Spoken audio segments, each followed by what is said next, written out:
Good evening, DMV Daily family. So tonight is going to be a special night. We are going to be doing a live broadcast very shortly down at the Maryland Democratic Central Committee. I'm Jason, your producer. I'll be kind of co-hosting and getting the show started off while we wait for Hassan, who's on assignment, a.k.a. Mr. Politics. He's going to be down at the Maryland Democratic Central Committee for the chairman vote or possible chairwoman vote for this evening. And we're going to be bringing that live to you. So don't go anywhere. You definitely want to stay tuned and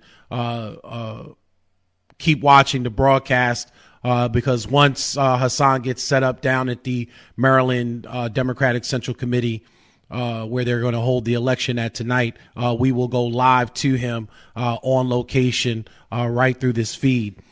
Ivan Bates, our legal eagle, attorney Ivan Bates, is not here this evening. He has the evening off, and Mark McLaurin is going to be down at the Maryland Central Committee vote as well. So he'll be down in location tonight to be present for the election for the chairman or chairwoman of the Maryland Democratic Central Committee for Baltimore City. So it's going to be an interesting night. We have a lot to kind of talk about to get started. Folks, you can call in for the first maybe about 30 minutes, 40 minutes or so. Will be open phone lines, and you can call in with whatever you may have, whatever may be on your mind. But I'd like to start off by doing always the housekeeping and paying respect to our fine sponsors that help us to pay for this program and to allow us to bring this program to you. So just letting you know that the DMV Daily radio show is being brought to you by our many fine sponsors, such as that stellar legal team known as the Bates and Garcia Law Firm, specializing in criminal defense, real estate, and bodily injury cases. Bates and Garcia is Maryland's legal dream team. They get those W's. And if you don't know what those W's mean wins. So make sure you get in contact with them today for your free consultation, 410-814-4600. Again, that number is 410-814-4600. Tell them that the DMV Daily Radio Show referred you, and they will give you the homeboy and homegirl hookup. Again, Bates and Garcia has represented many clients throughout the area. We actually had Brother Jarrell on this program who testified to the legal paralysis of the Bates and Garcia law firm. Again, it's definitely the lawyer you want to call if you have any legal needs. Again, that number is 410-814-4600, or you can go to batesgarcia.com for more information. This show is also being brought to you by that savvy political strategist at Politicom Strategic Solutions, who have mastered the art of political communications and have successfully gotten folks elected since 1970. Now, if you're looking to run for office in 2020, possibly, you definitely want to get in contact with them today.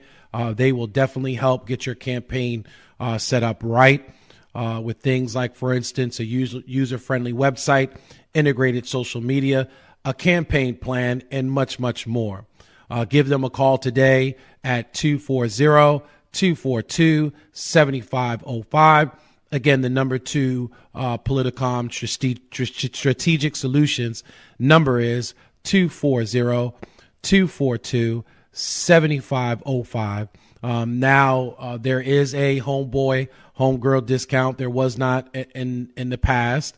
We talking to the folks at Politicom, and they have agreed that if you use the name DMV Daily and let them know that you're being referred by the DMV Daily radio show, that they're going to give you the exclusive homeboy and homegirl discount as well. Their rates are extremely affordable already, but they're going to give you an extreme discount and get your campaign started right. Again, that number is 240-242-7500, or you could visit them on the web at politicomsolutions.com. And also, folks, if you'd like to advertise with the DMV Daily Radio Show, we do have expenses, overhead. We have a studio located in the historic community of Charles Village. We do have bills and overhead to pay to continue to bring you this stellar programming. Hassan is going to be out in location tonight, bringing you the Maryland Democratic Central Committee chairman vote live. There's not too many independent news media sources that are doing this type of programming and keeping you up to date exactly as to what's going on politically in Baltimore City, and in some cases around the state and around the country. And so, of course, we do have expenses, and it does cost for us to be able to run this independent news and information outlet. So we do need your help. If you have a business, product, or service that you'd like to advertise on the DMV Daily Radio Show and potentially reach thousands of customers around the globe, go ahead and give us a call, and one of our sales representatives will get back to you as soon as we can. The phone number is 443-294-3900. Again, the number is 443-294-3900. And also, if you're looking at possibly doing your own podcast or video podcast programming here on the DMV Daily Network, give us a call as well. We'll get you right as far as graphics is concerned. If you want to shoot out on location, we can help you with shooting your program out on location. We also will help you as far as the setting up of music is concerned, your intro music, as well as any other needs your program may need to make it as stellar as possible. Give us a call if you're, again, interested in looking at starting your own podcast or video podcast program. Or in some cases, if you're looking at becoming a writer, we're definitely looking for writers on the DMV Daily website, dmvdaily.news website. So we truly are looking for you to be a part of this great community that we put together. If you'd like to be a writer, or again, look at possibly starting your own podcast network, please give us a call. Again, that number is 443-294-3900. And we have some great programs getting ready to come up for you in this new year. We have the Legal Eagle Ivan Bates is going to be having his own podcast program. And right now, if you go to dmvdaily.news or you go to your favorite podcast outlet, you can catch Hassan Giordano, a.k.a. Mr. Politics, with the Annapolis Report. And he brings that to you every Monday, lets you know exactly what's going on as far as the legislation, the bills being presented, and gives you some of the most exclusive interviews that you can get from Annapolis during this 90-day legislative session. So you might want to go to dmvdaily.news and check out the Annapolis Report. And then we're also hoping to have Brother Will Hanna coming on soon with Special Delivery. And we're also looking at producing many other programs coming up for this new year. So stay tuned, and you'll be able to catch some more great programming. So, folks, don't run away. Don't go away, because you see me here at the helm here. I'm just getting this show started. Hassan Giordano, a.k.a. Mr. Politics, has just left Annapolis. I just communicated to him a little while ago, and he's actually on his way to the Maryland Democratic Central Committee, where they're going to hold the vote this evening for the chairman position. So please don't go anywhere. As soon as he brings his feed in live to us here at our studio in Charles Village, we're going to patch that in and bring it to you live. Until then, it's open phone lines. if there's anything that you want to discuss, anything that you want to bring to the table this evening, the lines are totally open this evening. Bear with me because I am playing a few hats here. I'm playing producer. At the same time, I'm also trying to monitor the feed. So when Hassan comes in from the Maryland Democratic Central Committee, we'll go to him immediately. We'll bring that breaking news in immediately from the chairman vote. But just giving a shout out to those folks that are online. I thought I saw Brother Sean Stinnett online. Good evening, sir. I saw a few folks online. Michael Moore, good evening. Jackie Addison. And again, don't go anywhere. As soon as Hassan comes in live from the Maryland Democratic Central Committee from the chairman vote, we are going to go live straight to him. So, folks, just looking at some of the things that has gone on today. Of course, today was the inauguration of Governor Hogan. He's been sworn in to serve his second term. This is the first Republican governor to be reelected in 64 years.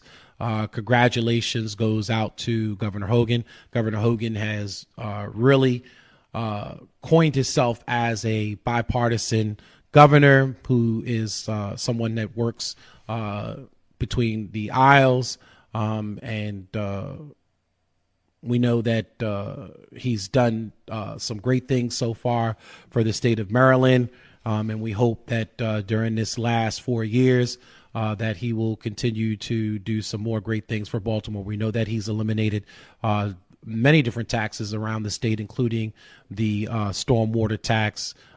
He's gotten rid of that. He's reduced tolls.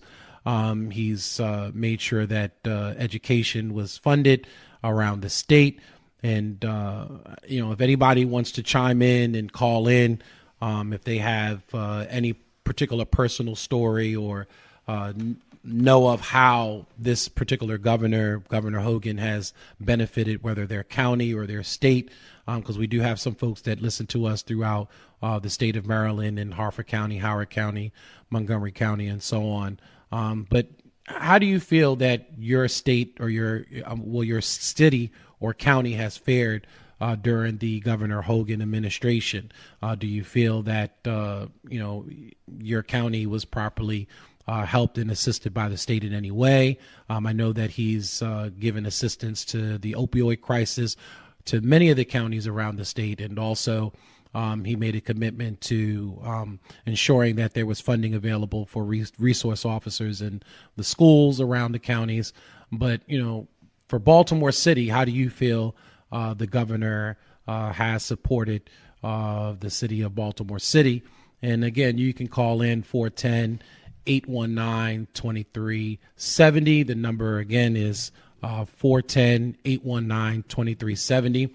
And what's next for Governor Hogan? Is it U.S. Senator? Is it possibly running for a U.S. Senate seat? Is it possibly Governor Hogan may even look at maybe a presidential run? Now, we know there's been some talk about it because a lot of folks are nervous within the Republican Party that Trump, may be bringing some bad blood to the Republican Party, and based on his favorability, whether or not he may be able to keep the presidency in 2020. And there has been some talk of a possibility of Governor Hogan being pulled to the task of possibly running against Trump in the primary to possibly take the position of presidency so that the Republicans can hold on to the presidency. What do you think? I know the last that I've spoken to Steve McAdams at one time, we did a walk through the community in the southwest corridor of Baltimore City. And Steve McAdams had really expressed to me that that Governor Hogan was from the private sector, that a lot of the folks that work with Governor Hogan are from the private sector, and that they were really looking at going back into the private sector afterwards. But our host on our show here, Mark, Ivan, as well as Hassan have all said that because he is a Republican rising star, that most likely he's going to look at running for some other position and representing the Republican Party, since he is one of the shining stars currently within the Republican Party. So what do you think? Do you think that possibly he may not necessarily serve the full 4 years in the state of Maryland, and maybe possibly go for a run in 2020? Is that a possibility that he may look at doing that presidential run? That'd be interesting to see whether or not he decides to do that. And again, he is really considered to be one of the rising stars of the Republican Party. I think he even has more favorability than folks like Rand Paul and folks like Marco Rubio. He has way more favorability. Even Chris Christie in New Jersey even has more likability than him. So we'll have to see what happens. But again, congratulations to the governor. I know that a lot of you Democrats for Hogan are happy he's being sworn in, that he was sworn in today. And again, he's the first Republican governor to do so, to be reelected in 64 years. So that's an amazing accomplishment, considering that Maryland is a blue dog state. Some other things in the news, of course, we're on our 26th day of the government shutdown. And if we have any government workers out there that are being affected by this, of course, we'd always love to hear from you. And maybe there's some ways that the DMV Daily radio network could possibly help, broadcast network could possibly help you during this shutdown in any way. I did try to post some resources. Most of your, whether it's credit card, banking, as far as mortgages concerned, BG&E, and other outlets like Comcast Cable, even most of the cellular companies have all committed to helping and assisting with the hundreds of thousands of government workers that are being affected by the shutdown. I found it interesting today that the TSA workers have refused to go back to work, and a lot of them are calling out sick, and that many of them don't want to go back to work without pay. So a large majority of them have decided not to go back to work and take sick leave and find other means of income temporarily, whether they ride for Uber or do some other means to make an income temporarily. But they refuse to go back and work for the TSA for free. And we know that the airports are being greatly affected as far as check-in times are concerned, because there's not that many TSA checkpoint stations available in most of the airports around the country. So we're also seeing some effects as far as air travel is concerned. And here in Maryland, we easily have, a huge bulk of that 100,000 plus, 800,000 plus government workers are affected here because Maryland hires the most federal government workers right here in this state. And we're greatly seeing the impact here.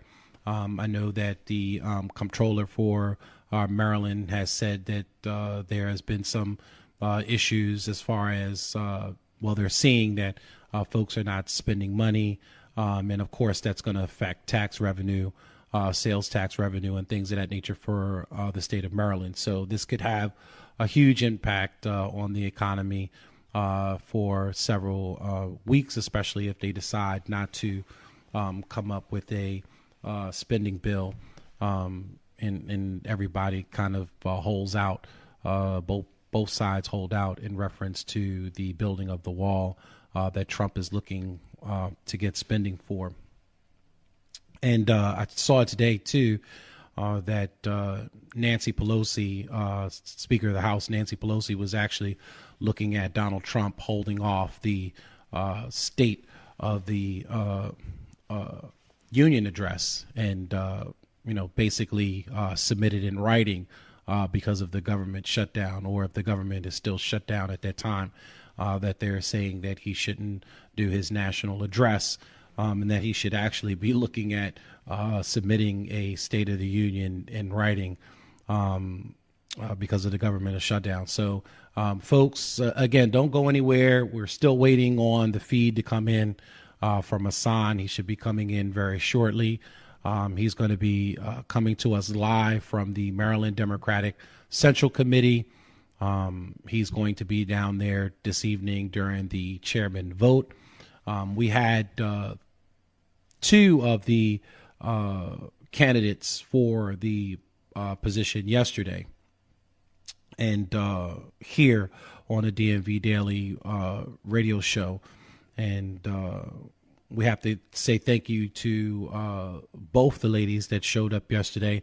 We did reach out to all the candidates, and unfortunately not all the candidates were available to come in. But just to name the four candidates that are up for the position for chairman of the Maryland Democratic Central Committee: Carithia Barbara. And again, thank you, Carithia, for coming in and sitting with us with the candidates forum yesterday. Monica Cooper. I'm really amazed at Monica Cooper and her fight and her efforts in being involved with the political process here in this great state of Maryland. And I look forward to, even if Monica Cooper does not get elected tonight as the chairman, I really look forward to seeing more great things from Monica Cooper in the future.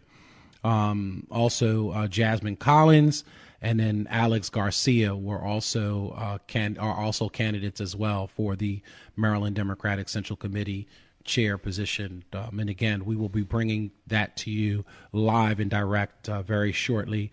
We're waiting on Hassan now to bring us the feed in from that vote. And again, you won't find this type of programming, independent news programming and political programming anywhere in the state of Maryland, but right here on the DMV Daily Radio Show and DMV Daily Radio Network. And this type of coverage you won't find anywhere else but DMV Daily News. So, and we're extremely proud to be able to serve the community and bring you great programming like that and keep you abreast and attuned as to exactly what goes on politically here in the great state of Maryland and in Baltimore City. So again, folks, don't go anywhere. Just bear with me. As soon as he brings his feed in, we're going to cut straight to Hassan, and we're going to go live and direct from the Maryland Democratic Central Committee's chairman vote this evening. But again, want to thank the candidates for coming in and sitting in with our forum. I don't like to use 4-letter words here on the DMV Daily Radio Show, but I got to use this 4-letter word. You might want to cover the children's ears up, but they are expecting snow. Yes, the 4-letter word snow. So make sure you get yourself prepared. They're expecting snow, sleet, and a mixture on Friday, and again, another system coming right behind that, I believe, going into Sunday. Make sure you have your ice melt, and make sure you have all your necessities stocked up in the house. Always seem to run out, so you might want to kind of go early to the supermarket, but they always seem to run out of eggs, milk, bread, and of course, get your toilet paper now. So you might want to get everything kind of early before the snow system comes in, before the actual weather event hits the area. So again, they are expecting a wintry mix coming in on Friday. It's going to be a little hectic as far as travel is concerned. But they're saying as early as Thursday evening. So that means Friday morning commute will definitely be impacted by the wintry precipitation that's going to come in. The temperature is supposed to stay steady around 40 degrees. So That's going to kind of make it a wintry mixture as opposed to all snow.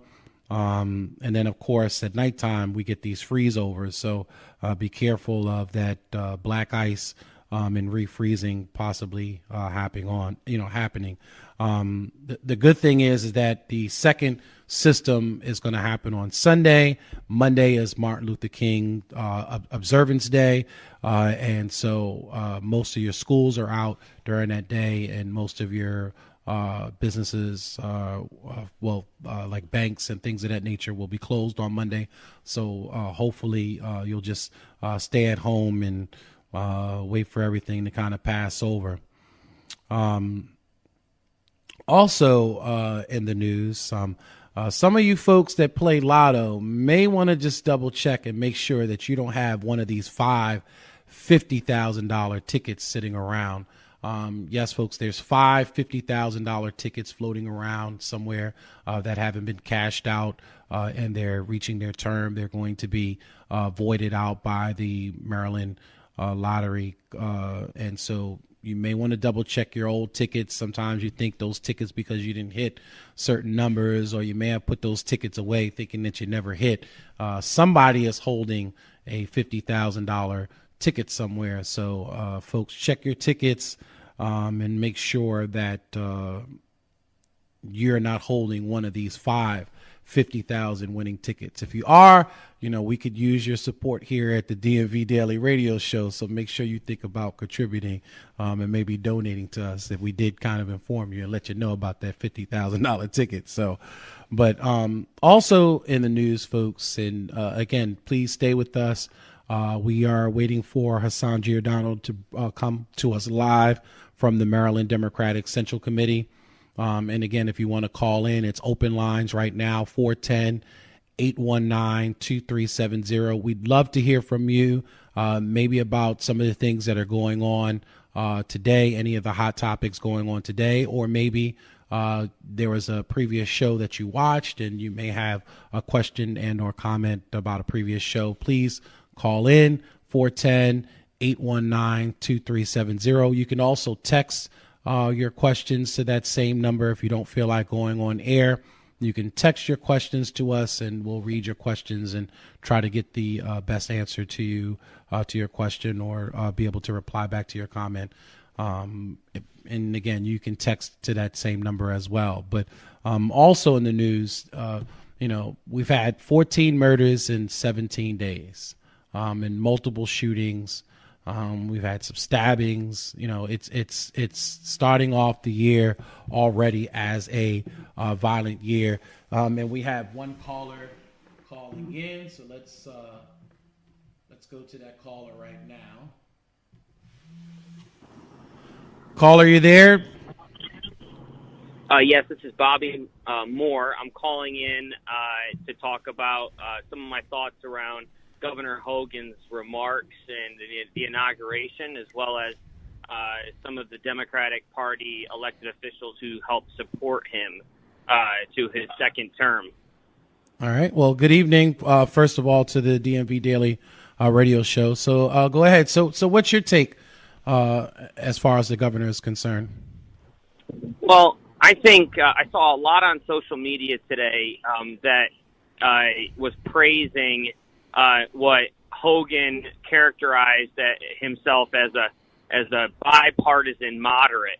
And I think we have to remember that although, he uses this rhetoric of characterizing himself as a bipartisan moderate, in reality, he's not. This is somebody who had an A- rating from the National Rifle Association, the NRA. This is somebody who took campaign contributions from the anti-labor, anti-environment, anti-public education Koch brothers. This is somebody who did not support paid family leave until Democrats pushed it through. This is somebody who vetoed legislation that would allow ex-offenders to vote. So I think although Governor Hogan uses a lot of bipartisan moderate rhetoric, and that's how he tries to characterize himself, we need to remember that he's not. And the other thing is, the inauguration is really a good time to remember that, it wasn't just the Republican Governors Association running 30-second negative ads to help him get elected.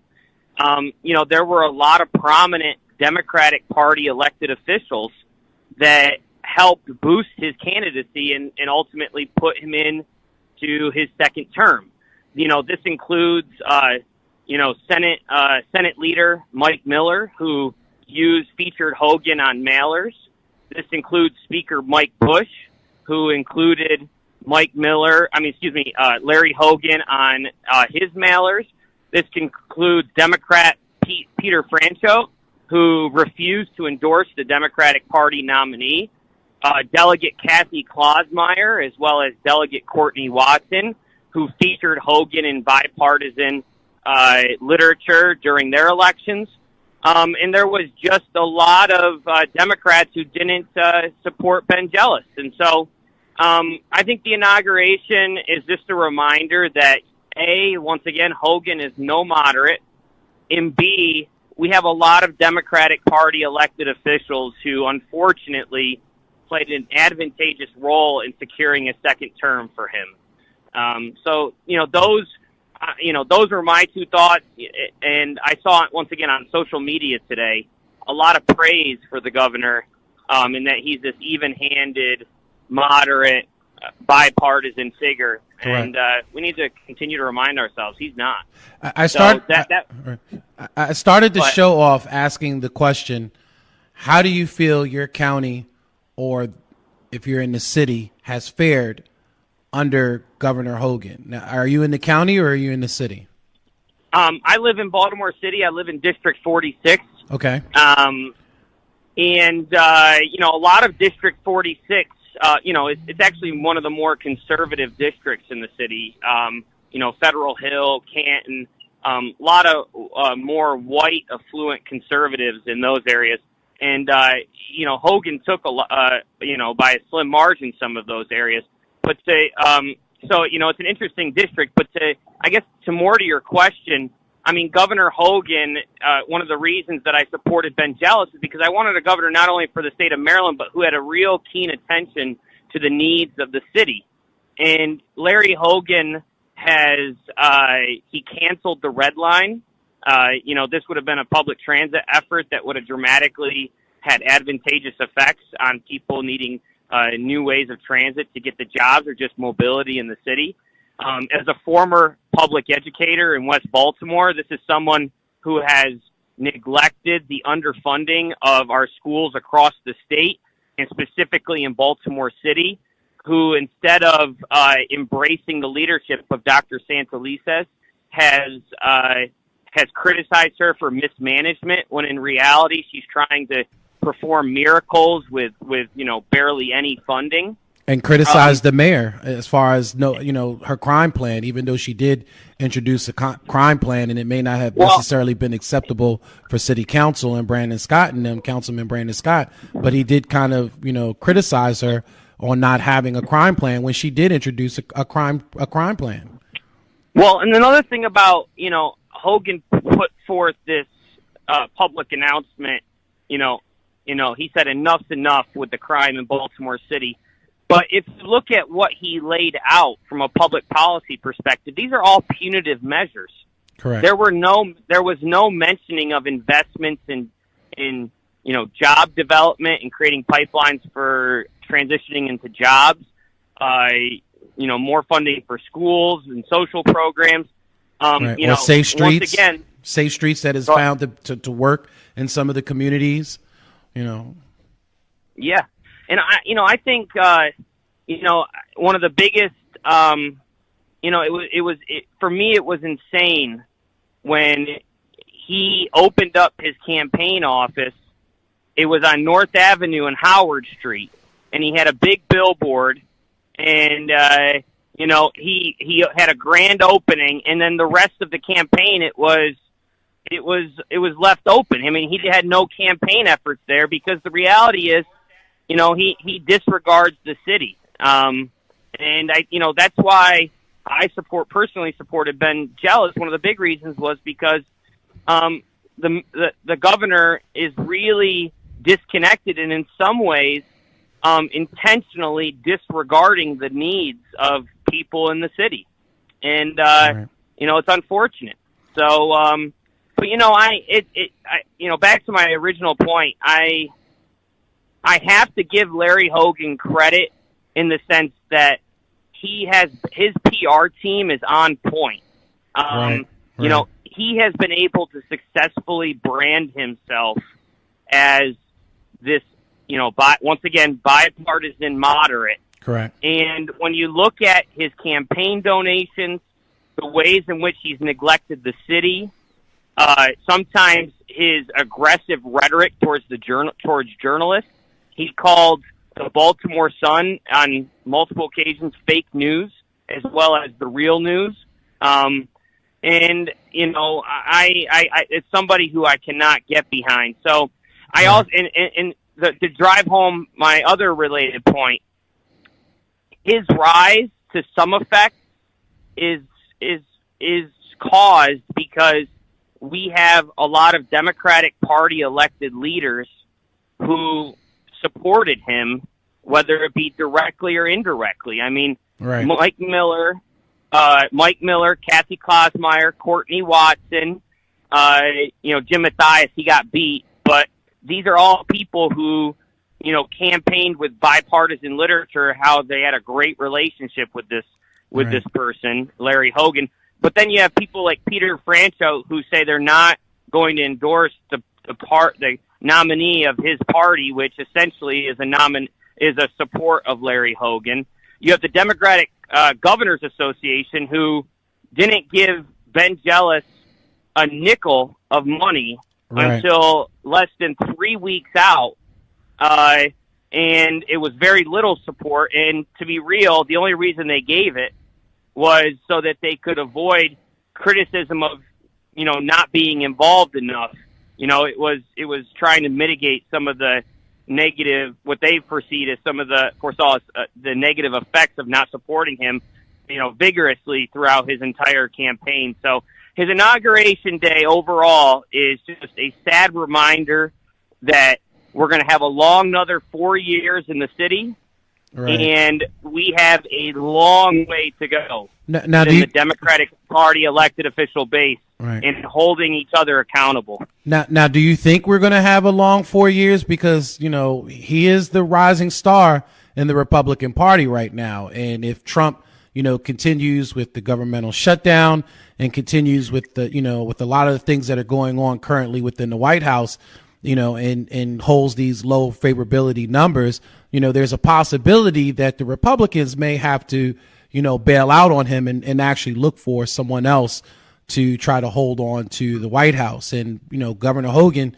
being a rising star, and like you said, his PR campaign is pushing him as this bipartisan, governor, that could win, a primary. Do you think that it's a possibility that he may look at possibly running for the presidency in 2020, or do you think he's going to stay around and finish out his 4 years here in Maryland? Oh, he's going to finish. He's going to finish his second term 100%. But he is making the case that he's going to run for president in not this upcoming cycle, but the following cycle in 2024. And he's making, what his case will be is, I ran in a state where Democrats outnumber Republicans 2-1, and Correct. I was able to get X, Y, and Z done, which he didn't get anything done. Most of the accomplishments he touts are what the Democrats have put forth and got through, and then it pushes back against them. And when the Democrats use the supermajority to over veto him, then he claims credit. It was like what he did with paid sick leave as well as the lockbox initiative for education. And so we are going to have another 4 years, tough years in the city because Larry Hogan has shown himself not to have any interest in the betterment of the city. He's disconnected with the communities there, and so I'm not particularly optimistic that Larry Hogan is going to have this dramatic shift in his concern and care for Baltimore City.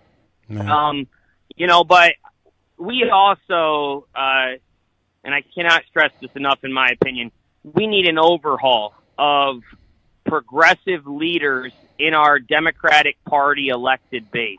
Right. A lot of the reason why Hogan was able to do these PR games, that he's some bipartisan moderate, is because we have people in there like Senate Leader Mike Miller and Speaker Mike Bush and Comptroller Pete Francho and Kathy Klausmeyer, Courtney Watson, that are willing to campaign with him in the betterment of security around their own elections, as opposed to the betterment of what the state needs. Right. And so I'm very skeptical that Larry Hogan is going to have a concern of care for the city in the next 4 years.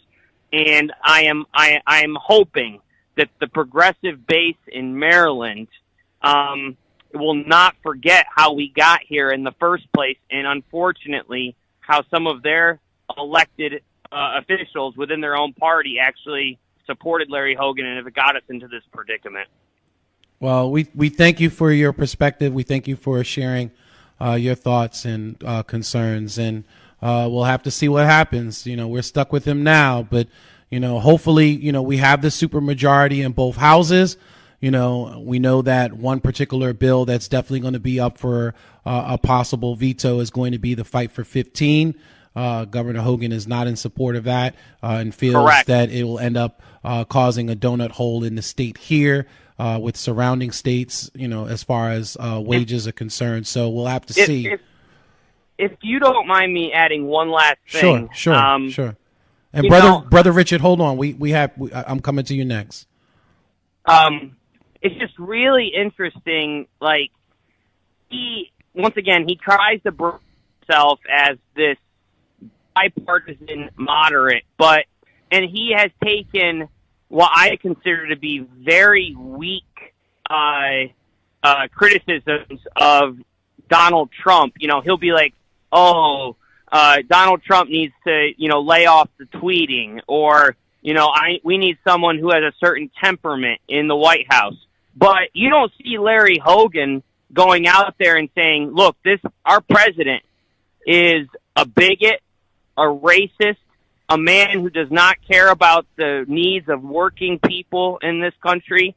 And look, the reason why he won't directly call out that truth and directly criticize him is because during his election, part of that Make America Great base was a base that he was trying to appeal to. Right. And we can't forget that.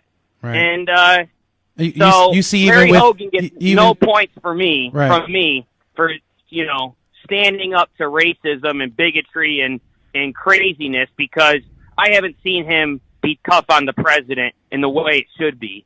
So he gets no points from me. You even see in his inauguration speech this afternoon that he didn't necessarily point out the president as being one of the main culprits for the shutdown. He blamed both houses for not working together. Correct. Correct. So he plays this fine line of, I want to seem moderate. Correct. But I'm not going to look.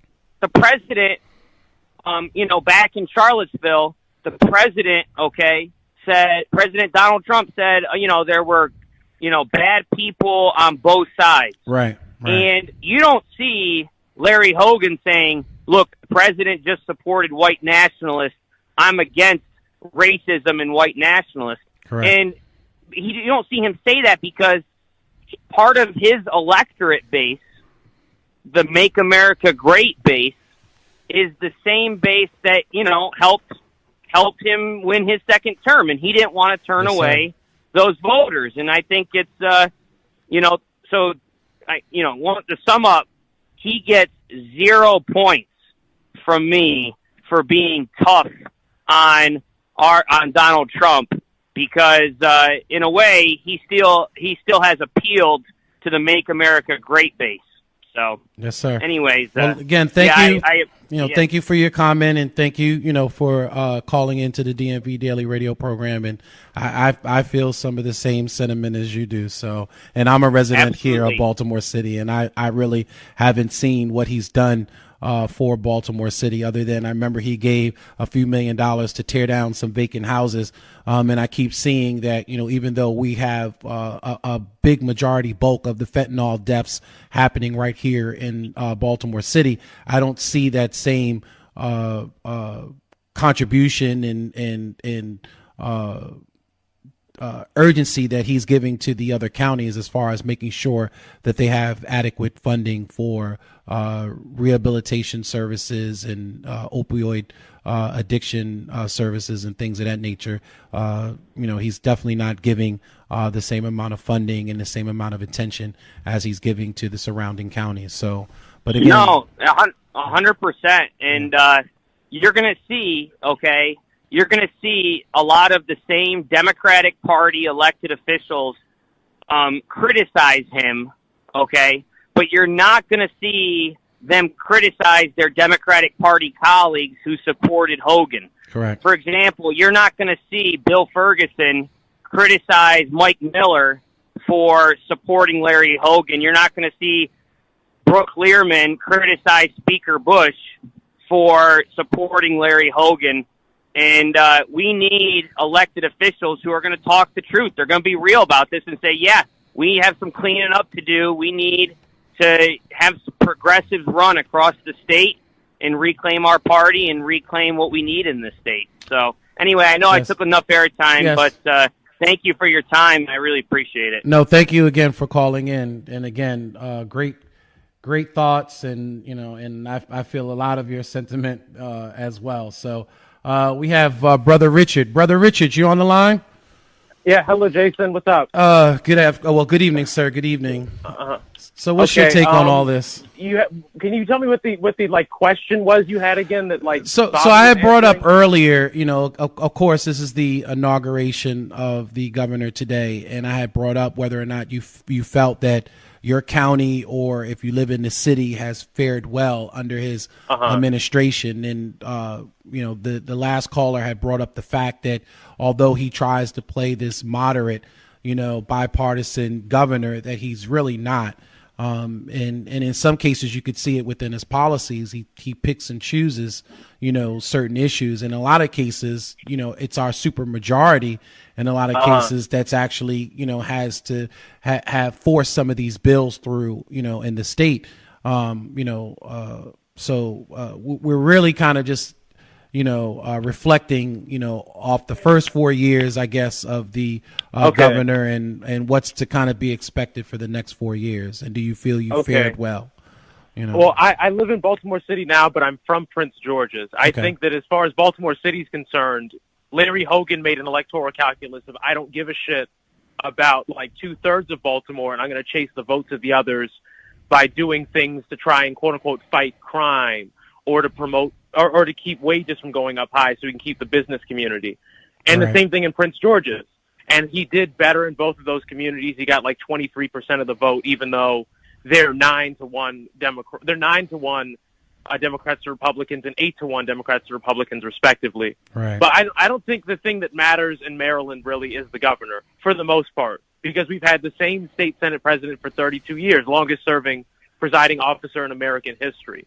The governor can veto the legislation, but we've had a supermajority for now 100 full years in both houses of Congress, or both houses in the General Assembly. 100 years now where both houses were a supermajority of Democrats. But when you have a situation where there's been a supermajority for your whole life, and for some odd reason, the minimum wage is stuck at the same place, or the casino money's not going where it's supposed to, or there's not jobs coming to your area, that builds a certain amount of lack of care, a helplessness and a lack of care among a lot of Democrats. So they become independent, so they stop voting at all. And in Prince George's and Baltimore City, I think that's a very important thing that gets left behind. There's a lot of particularly black, lower middle class, independents who just are fed up with the Democratic Party not delivering what they promised. Right. And I think that for any discussion of Maryland politics, with Maryland being almost as black as Mississippi, that is an essential issue of discussion. Wow. So wow. I think that Hogan is not going to do anything better for the state now. In fact, I think he's going to become more conservative like Chris Christie. I don't think Hogan matters that much as far as political outcomes. It's all up to Mike Miller, and Mike Bush. Right. And one thing I would like you and Hassan and Jason and Ivan to talk about soon is Mike Miller has cancer and he's like 76. He's going to be gone soon. Of all the people who've been floated as potential successors, all of the names I've heard basically have been white. When the Maryland Democratic Party is, I think, at least 40% black, if not more than that in terms of voter numbers. Correct. Why is this the case? Why is it not even an open discussion about who our next state Senate president and House of Delegates leader are going to be? When we have so many new people and we've had the same leadership for so long, why is this stagnant white leadership still there? And how does that reflect how people view the Maryland Democratic Party? Yeah. I think it's interesting for you to answer because I know you're an independent. Yeah, I'm definitely an independent. And again, I know we've thrown some names around that may be, the potential, runner up if something should happen. But I don't think anything is kind of, etched in stone. And I don't think anybody. Nothing's in stone. Correct. But for instance, I've heard Bobby Zirkin as a potential state Senate president. Correct. If Bobby Zirkin becomes a state Senate president, I think I'll leave the Democratic Party. Wow. And that's coming from me. Wow. But if we are in a state of affairs where, Bobby Zirkin or State Senator Douglas Peter, who's from my district and hasn't really done anything in his career and is just a Miller crony, when all of these people who are effectively just political puppets can become the state Senate president, what does that say about career advancement and the goals of the Maryland Democratic Party and their leadership? It's just stuff to think about as, in the next 4 years, there's going to be enormous turnover of leadership within the state party and within elected office. Right. So who would is there anybody that you have your eye on that you think would be, a good prospect? Well, I think that the most important thing to do first is to pass legislation and have rules and customs that you don't have a state Senate president for more than 8 years. You can stay in the legislature, but you can't keep being the state Senate president for decades and decades and decades. That's really, really bad for the state party. It's bad for for election outcomes. It's bad for everything. Mike Miller has supreme control over the state through things like sample ballots, giving money out through the Senate PAC. When you have people who can have office that long, no matter how good they are, they can become corrupted. So I think first I would want 8-year maximum limits of leadership.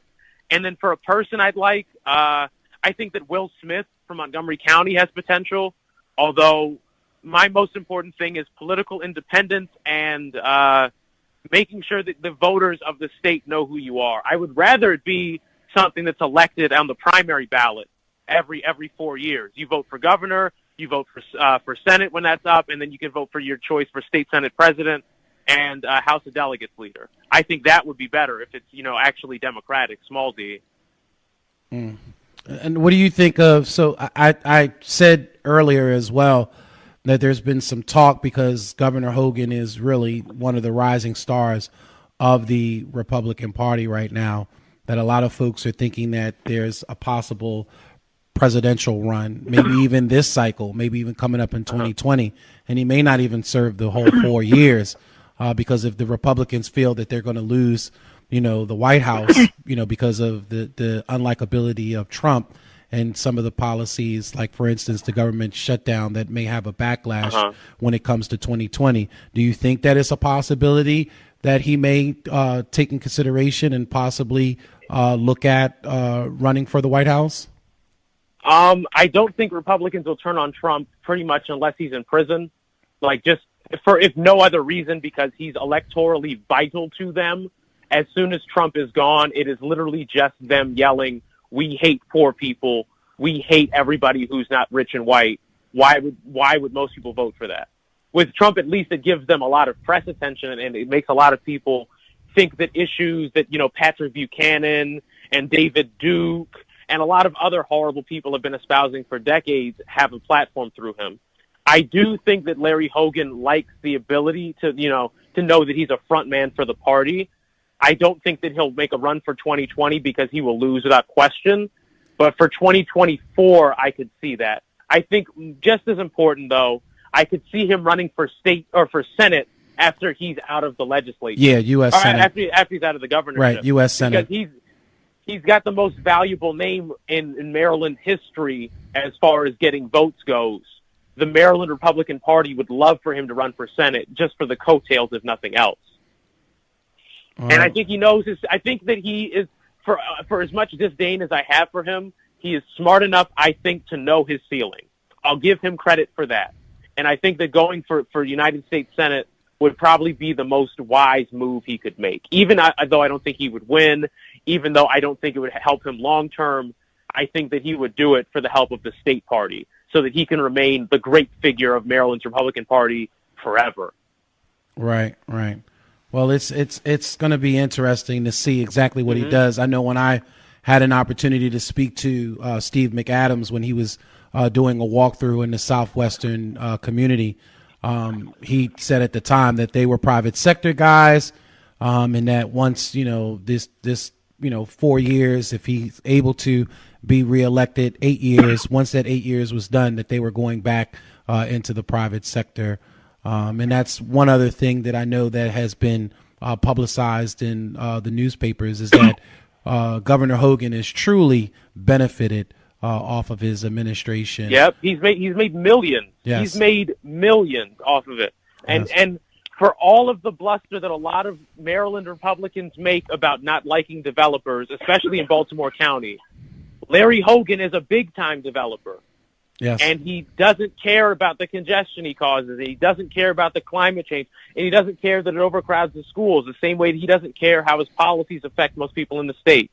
He makes a lot of electoral calculuses, or electoral calculi. He gave a bonus to the government workers. He made a lot of PR moves. He did a lot of things where he was trying to keep his voters on balance rather than trying to pick up new people. And I think a lot through failures of Maryland's media, a lot of it worked. In fact, I think a very good case study would be looking at how the Baltimore Sun and the Washington Post in particular covered Larry Hogan over the past 4 years. Yeah. Versus how they covered Ben Jealous during the primary and the general. Yeah. The implicit and the overt racism of their media in the way that they skew their accomplishments, that they attack their plans, that they attack how they plan to govern in so many facets. I'm not exactly surprised by it, but I'm overwhelmingly disappointed by the way that those two publications covered that race. And I think that you could look and see how many black people were on their campaign, and it wouldn't surprise you either. Or on not the campaign, on the press teams. Right. Well, again, thank you for calling in. I really, appreciate you calling in and sharing your perspective on this. And we'll have to see how we fare the next 4 years, I guess. I'll see Hassan and them at the Central Committee election in a few minutes. Yes, sir. All right. Take care. Thank you. All right, folks, so stand by for a few minutes. I'm going to work out getting this feed. Hassan is actually on location trying to get set up. Don't go anywhere. I'm going to play a little bit of music real quick while I try to get him straightened out. He's having some trouble, so I got to get him straightened out. But just hold the line. Don't go anywhere. Again, we're going to be bringing you live and direct coverage of the Maryland Democratic Central Committee chairman vote this evening. Don't go away, folks. Stay tuned. Stay right here, and we'll be right back.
Hello.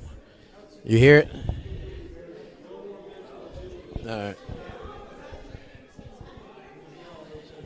All right.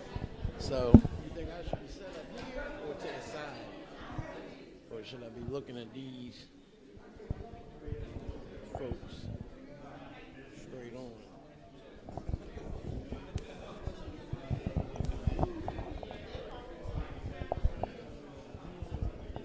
Yeah. No, actually, I can. I want to be able to. Can we take interviews now? All right. Missed you yesterday. I wanted to.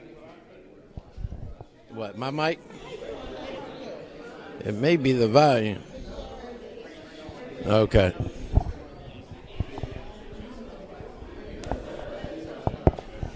All right, family. So we are So back live and direct, and Hassan Giordano is joining us live from the Maryland Democratic Central Committee election night for the chairman position. Hassan, are you there? I'm here. Can you hear me? And I believe everybody can hear you as well. So I guess just let us know what's going on. What's the atmosphere like down there? Well, it's cool, calm, and collective right now. We are. Everybody's getting set up. Of course, it doesn't start for another 5 or 6 minutes, so everybody's kind of filing in now, getting their seats, getting prepared. Of course, they have an agenda, and of course, as always, new business comes towards the end. I'll show it to you now so the family can see. We're going to welcome introductions, the approval of the minutes, so forth, the acting chair report, who is, of course, Corinthia Barber, who joined us yesterday. They'll have the fundraiser and stuff, and then towards the end, we'll have, of course, the election of the committee chair. So it's not going to be immediate, but the interesting thing is, I'm hoping you guys... Yeah.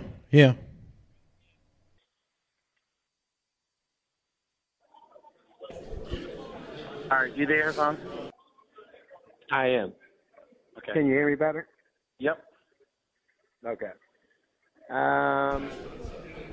So yeah, can you still see the feed? Yeah. Hold on a second. Yeah, the feed's breaking up a little bit. So yeah, that's why can you still see the feed? Audio.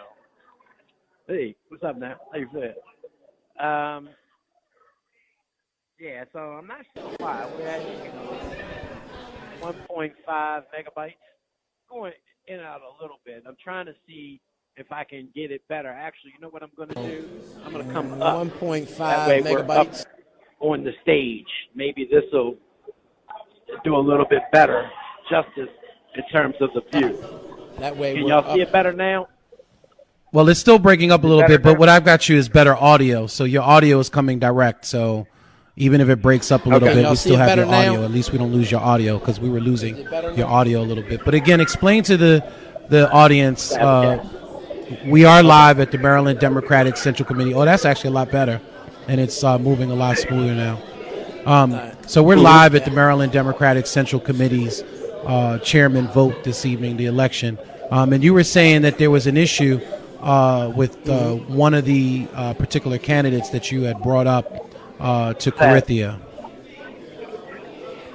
Yeah, so we got reliable information from a longtime member here in the Central Committee who has the record, so we let got us know. reliable. And unfortunately, they texted me last night during the program to reply, but of course we were so engrossed in the conversation that I wasn't able to check the text and get to it. But what they informed me of was that the young lady, one of the four candidates running for the chair tonight, submitted her name, yet she was never sworn in. And so what happens is, when you get elected, the first meeting they had was a general body meeting that they ended up electing Ben Smith and the other members of the executive committee. But the actual members, the 42 members of the Central Committee, weren't sworn in until they went to Prince George's County to a state body. So Ms. Collins apparently attended the first meeting, but has never attended another meeting since.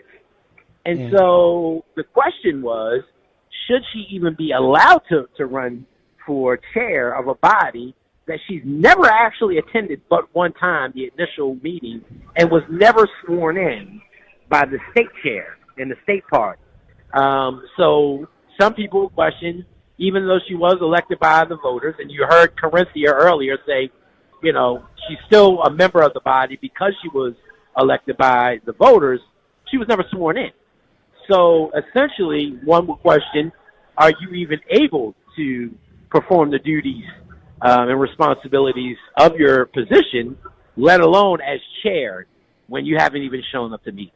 And so most people don't know her, as Chestnut Hill asked, the chair of the 41st State Central Committee and the 41st District, former NAACP president. So that's the question. And then another rumor was that what we'll hear tonight and what we may see is that one of the guests that we had last night, Monica Cooper, may very well resign tonight, resign her official candidacy and support Corinthia Barber before the vote comes up, making it essentially an election between Corinthia and Alex Garcia. Okay. And we got Mark here. What's happening, Mark? You can't see it on the phone? Well, you got to get back some. They can't really see you, but they can hear you, though. Yeah, I mean, you know, people are tuned in. They're watching, of course. We're live from here, so we'll be able to see it. As you see, there's a whole lot of shenanigans beforehand. And family, before we get started, if you'd like to call in, if you have any questions or anything that you would like to talk about or any concerns, you can call 410-819-2370. Again, the number is 410-819-2370. So Mark doesn't have any vote in this tonight, then? Huh? So Mark doesn't have any vote in this tonight? Mark doesn't, and a few members don't. Any at-large member who was brought on for gender balance over the past few weeks and months are not allowed to vote in tonight's election. So what they are allowed to do, they're allowed to vote on committee business. So whether it relates to the finance report or the chairwoman's report, they can vote on that business, but they are not allowed to vote on the actual election for chair of the body, which is a little disingenuous. You know, I think that's probably some of the juiciest things that a Central Committee member gets to do is vote on not only their members, but vote on the appointment of delegates and senators if they are removed from office. And so to be able to say, all right, you can sit on the Central Committee and balance out gender for us, and have all the roles and responsibilities as a Central Committee member, and we expect you here to do your diligence, your duties and responsibilities every month, if not more, but you can't vote on the most critical of elections and appointments. So a little disingenuous, but, you know, it's part of their bylaws. Unfortunately, I've come to find out that the majority of the body doesn't seem to have read their own bylaws, and so they're kind of just going off of happenstance and passion. But in any body, legislative body especially, you got to go by the rules and regulations and the bylaws that oversee that body. And so, you know, unfortunately, and I think that some of the members who I've talked to today, I've been trying to get a feel from different members on who they would vote for chair. And most people said that they will vote for Corinthia because of, oh, you know you're live, so we hear you and see you. That they will vote for Corinthia only because she is very knowledgeable about the bylaws, the rules and regulations that govern this body. She knows it in and out. She's been, you know, the first vice chair for many years. You know, she's been the acting chair for a few months, a few weeks, and she's been on this body for so long that she has a very good feel of that, whereas though the other members don't. And so a lot of members felt like they would rather have a chair who's not a kind of Johnny-come-lately who just wants the spotlight to be called chair, but who actually has a grasp and the knowledge of the rules and regulations and the bylaws that govern the actual body moving forward. Right. Hassan, I think they have way too many people on their Wi-Fi. If possible, you may want to jump back to the cellular on our device and just shut the Wi-Fi off. Of course, you're going to have to reconnect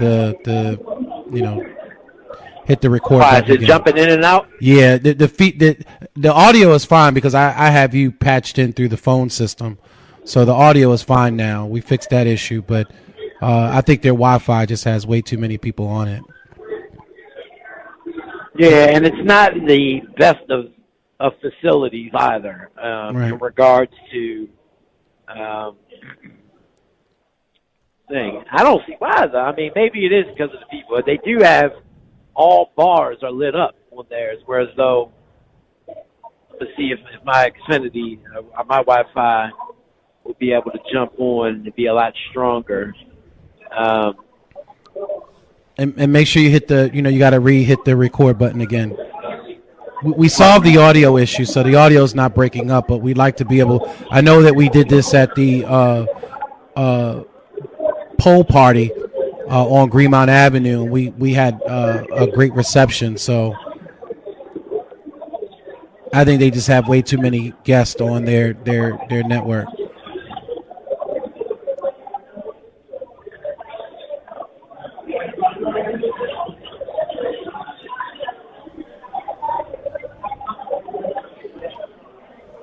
And family, if you're just joining us again, we are live from the Maryland Democratic Central Committee Chairman vote that's taking place tonight.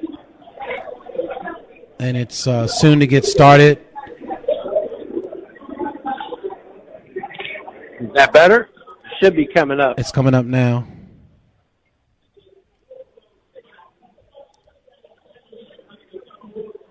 Yeah, it's so far it's steady. Okay. Well, as you can see, yeah, that's better. Yeah, now it's much smoother. So they had way too many things going on that other network. Perfect now. Everything's moving nice. Everybody's moving around. As you can see, Sonia Merchant-Jones is at the table speaking to Antonio Glover, who is the second vice chair. They're supposed to be starting now, 6:30. I guess that we're operating on, I don't even call it CP time. I just call it late people's time. You ain't got to be colored to be late, persistently late. So, I would definitely gavel in the meeting and let's get it going. Because as you can see, we're going to have to endure through some other things, some other business, as they say, during the so what I want to do is get y'all a little bit closer.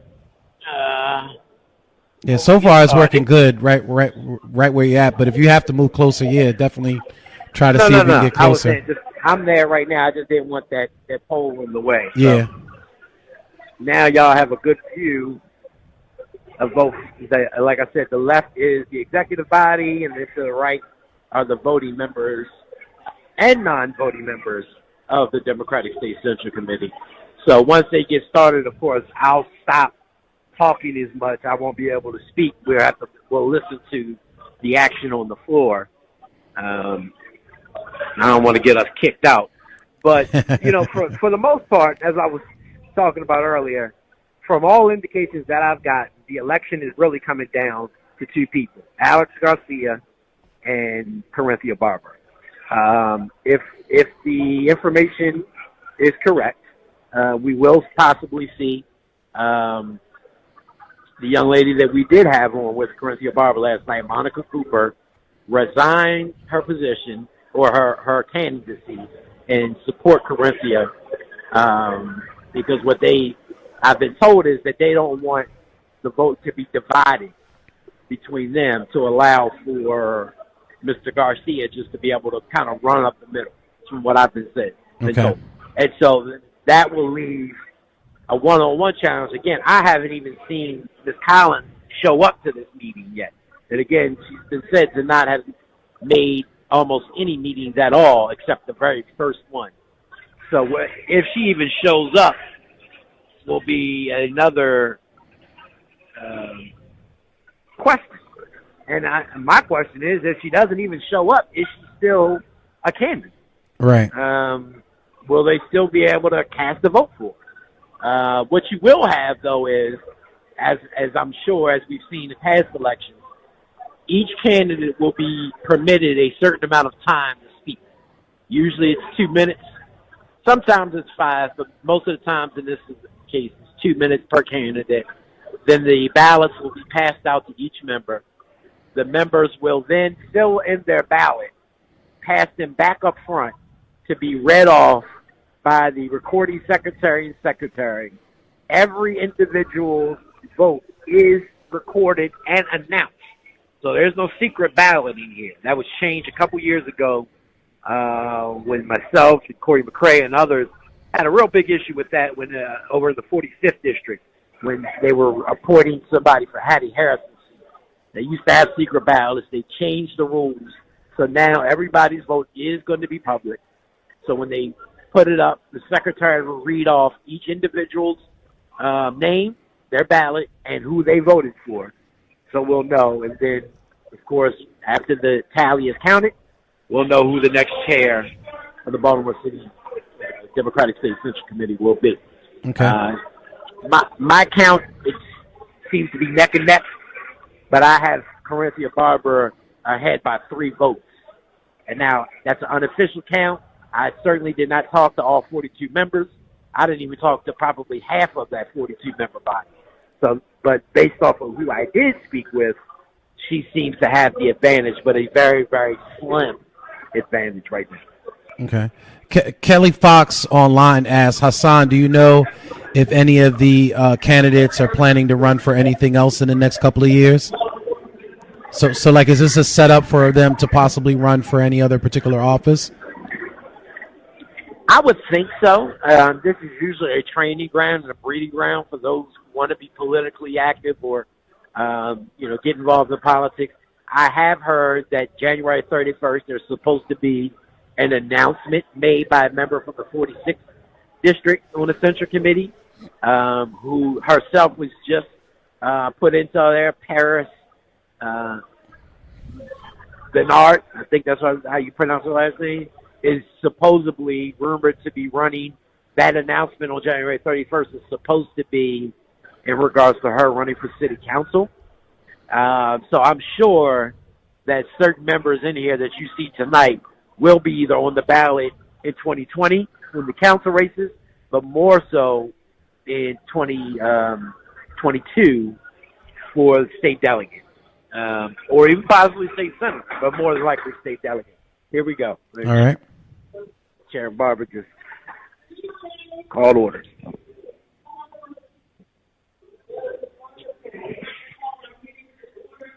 Now, I'm not sure if you may have to move down closer. I'm talking about your microphone, not necessarily your phone. Okay. You can probably leave the setup where you're at.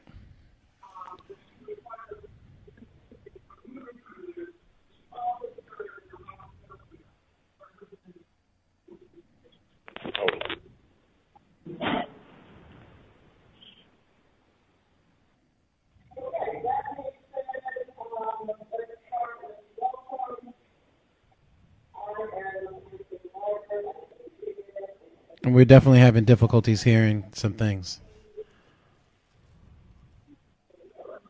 Well, basically, right now, she's just welcoming the body, welcoming the members. Each person will be introducing themselves. Leslie Carter, I apologize. I know you can't hear anything. He's kind of a little far up from where, and they don't have like a PA system or anything like that, so we're kind of picking up direct room sound. have the treasurer's report from period 12/1 through 12/31, so the month of December. Our beginning balance on December 1st was $8,615.30. We had $822.23 in total deposits.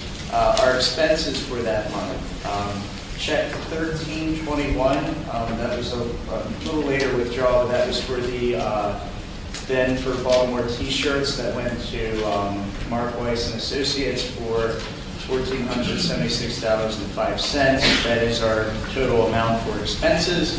Our ending balance at the end of the month was $7,962.48. Our 2019 annual report was filed today, Wednesday, January 16th, 2019. The only amendment I would make to this is when I typed this, it said 2018 instead of 19 for when the report was done. That's all. So it's my minor amendment I would like to throw in for that, and I'd like to move that it's accepted.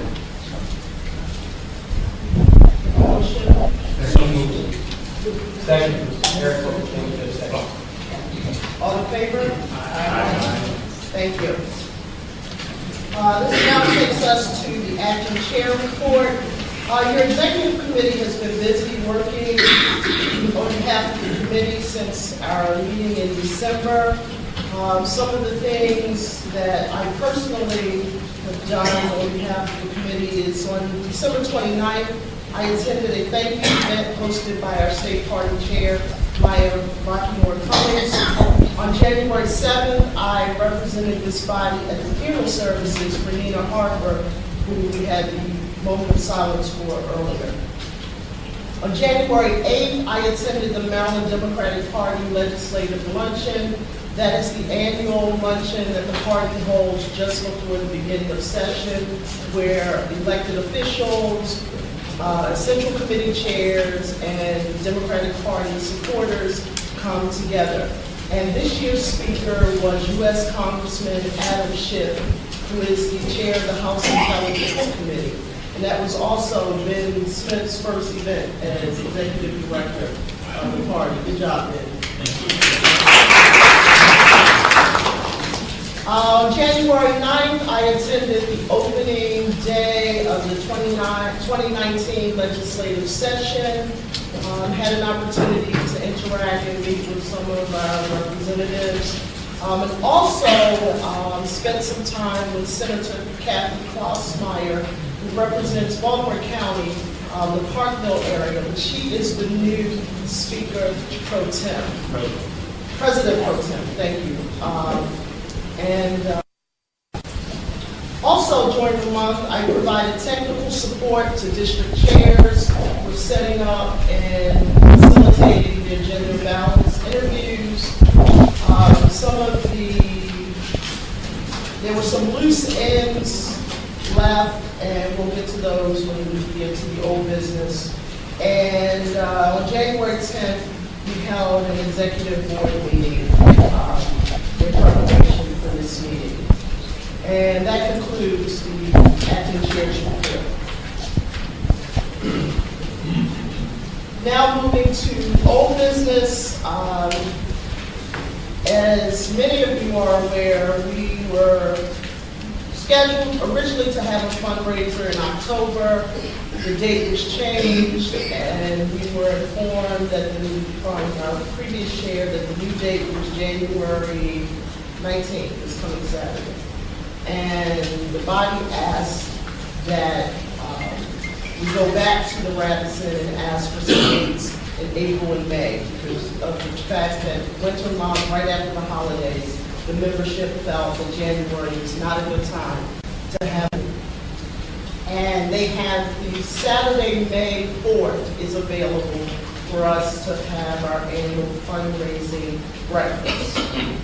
So I want to present that for your, because as you remember, prior to this body being elected, there was a decision made by the previous central committee that there would be a breakfast fundraiser, and a deposit has been paid.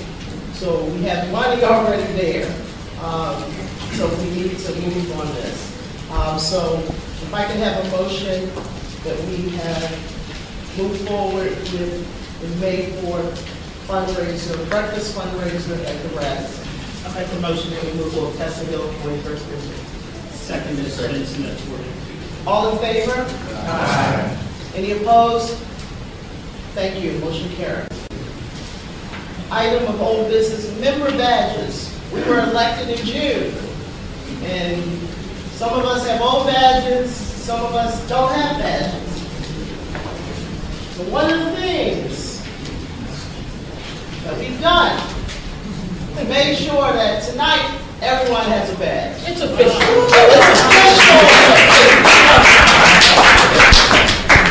Yes. So everyone has a badge identifying your district.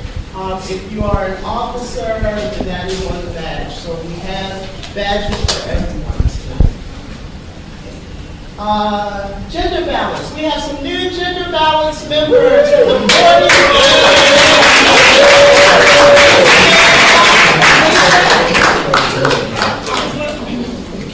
And we have the 43rd is the only district that we have new members tonight, right? It's 44A and 44, and we're going to do it later. Okay.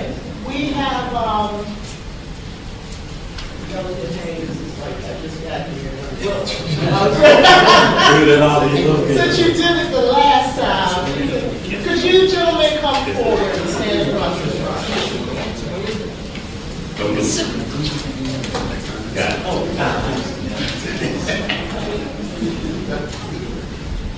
And Delegate Hayes is going to swear you in.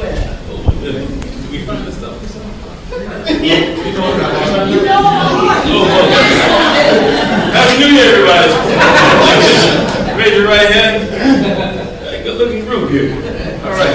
43rd District. 43rd District. Yeah. I'm going to take 43 seconds. When you state your name. I say state your name when you state your name. I state your name. This is the 43rd District. Do solemnly swear. To uphold the bylaws. And support the organization. You know the Baltimore City Democratic State Central Committee. And the Maryland Democratic Party. Congratulations.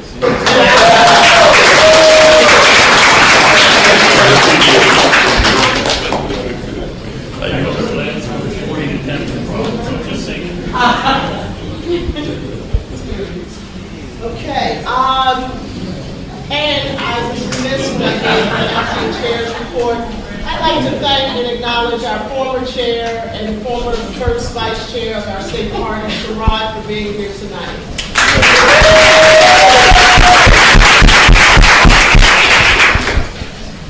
Okay, moving on to new business, the election committee chair. So at this point, I will turn the meeting over to our nominating and elections committee.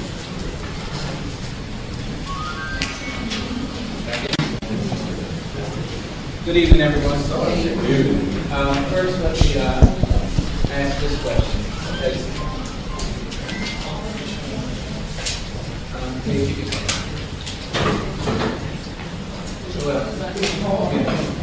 Everybody's part of the committee, please come forward.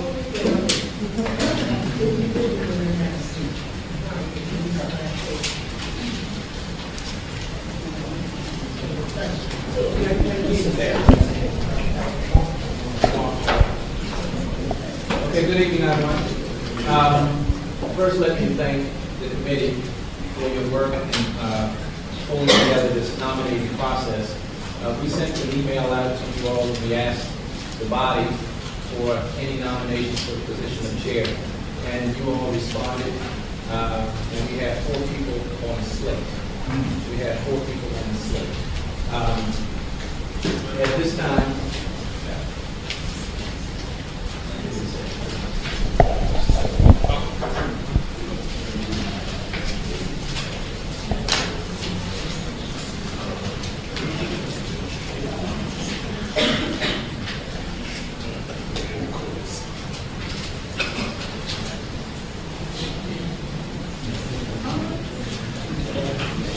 Has everybody received their ballot?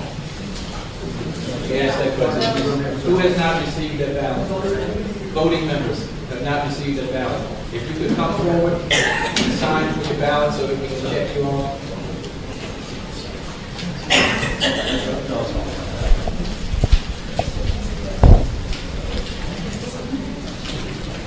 After they receive their ballot,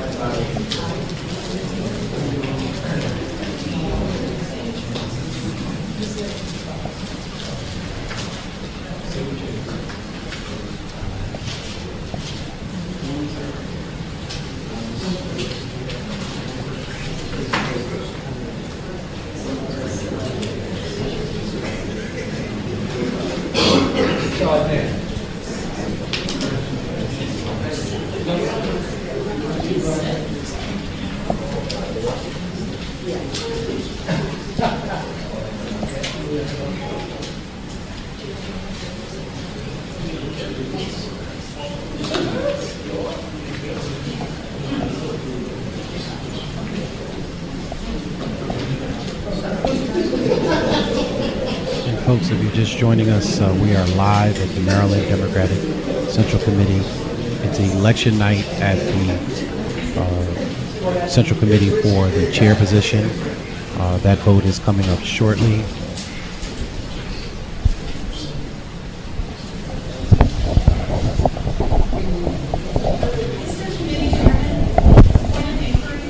How many voting members do you have present? we can do a roll call.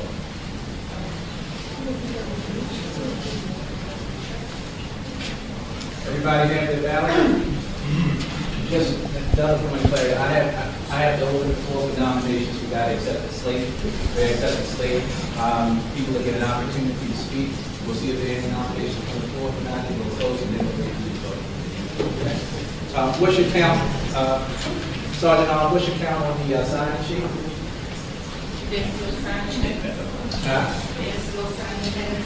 We'll do a count. We'll do a count. And all the people on this check-off sheet should have a ballot. And if you go with your count, if you go along, so read down the sheet, we'll count to see how many people we have. Here. Just read the name of the people. Arlene Fisher, John Bullock, Monica Cooper, 3. Crystal Parker, 4. Tammy Stinnett, 5. Tahima Fink, 6. Calvin Finkelstein, 7. Andrew Gibson, 8. Lisa James Henson, 9. Tessa Hill Aston, 10. Bilal Ali, 11. Alex Garcia, 12. Sonia Merchant Jones, 13. Angie Winder, 14. Corinthia Barber, 15. Sylvia Williams, 16. Leanne Garcia, 17. Kyle Berkeley, 18. Roscoe Brunson, 19. Haki Amini, 20. Keith Payne, 21. Timothy Bridges, 22. Roxanne Prettyman, 23. Chanel Branch, 24. Denise Richards, 25. Robin Stokes, 26. Antonio Glover, 27. Eric Booker, 28. Jackie Addison, 29. Sharon Brackett, 30. Betty Glenn Thomas, 31. Paris Bernard, 32. Jan Evelyn, 33. Mark Ellison, 34. Mike Paul, 35. Cynthia Jones. 36. You got a count? You got 36 people in this voting process. Is there a motion from the floor to open the nomination for the position of chair? Do I have a motion from the floor? So moved. It's moved. Do I have a second? Second. Okay, it's been moved and properly second. The floor is open for nomination. Committee. Who's second? Second, your name, state your name, what you did. Say again.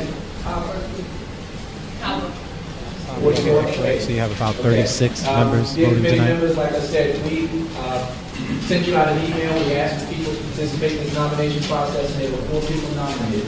There are 4 people on the slate. I will state their name and ask them to accept the nomination. Corinthia Barber. I accept the nomination. Alex Garcia. I accept the nomination. Jasmine Collins. Jasmine Collins. Monica Cooper. That'd be fun. Yeah. Okay. Each member, each nominee will have 3 minutes to state their case why they should be the chair. And after that, we'll move to the voting process. Are there any nominations from the floor? Any nominations from the floor? There being no nomination from the floor, Jasmine I will Collins chair did not close show up, nomination so process. she will be eliminated Move from forward with those contention. speeches. We'll, Madam 3 minutes. Cooper did decline her nomination, leaving it up You decline, you want to stay while you decline? Alex Garcia. Go ahead, you can have the floor. That sounds that right. There's about 36 voting members tonight. To address the body. And this is the second time I've come before you.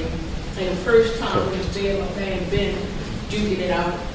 And now I'm coming before you again because initially I thought that maybe I could go ahead and take the chairmanship and go ahead and do what I wanted to do initially, which was to bring about depoliticization of the Democratic Central Committee.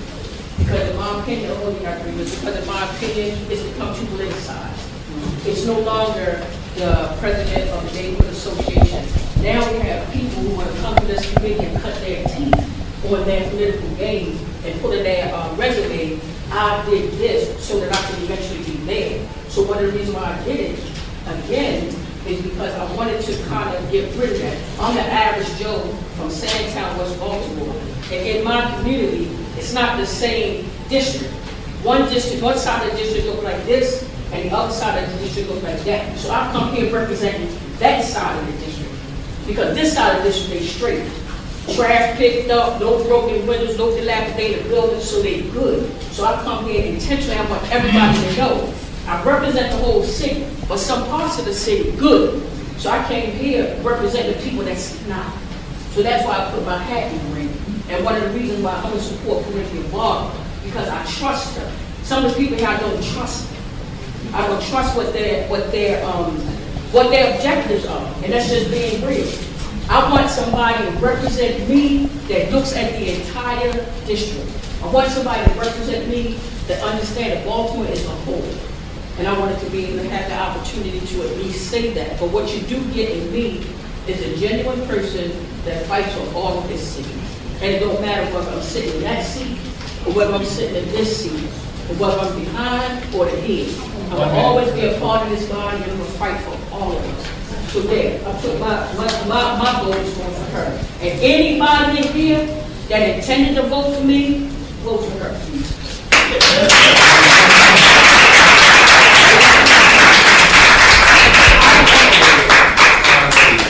Our next nominee will be allotted 3 minutes as well. Alex Garcia. Let's give him some love, y'all.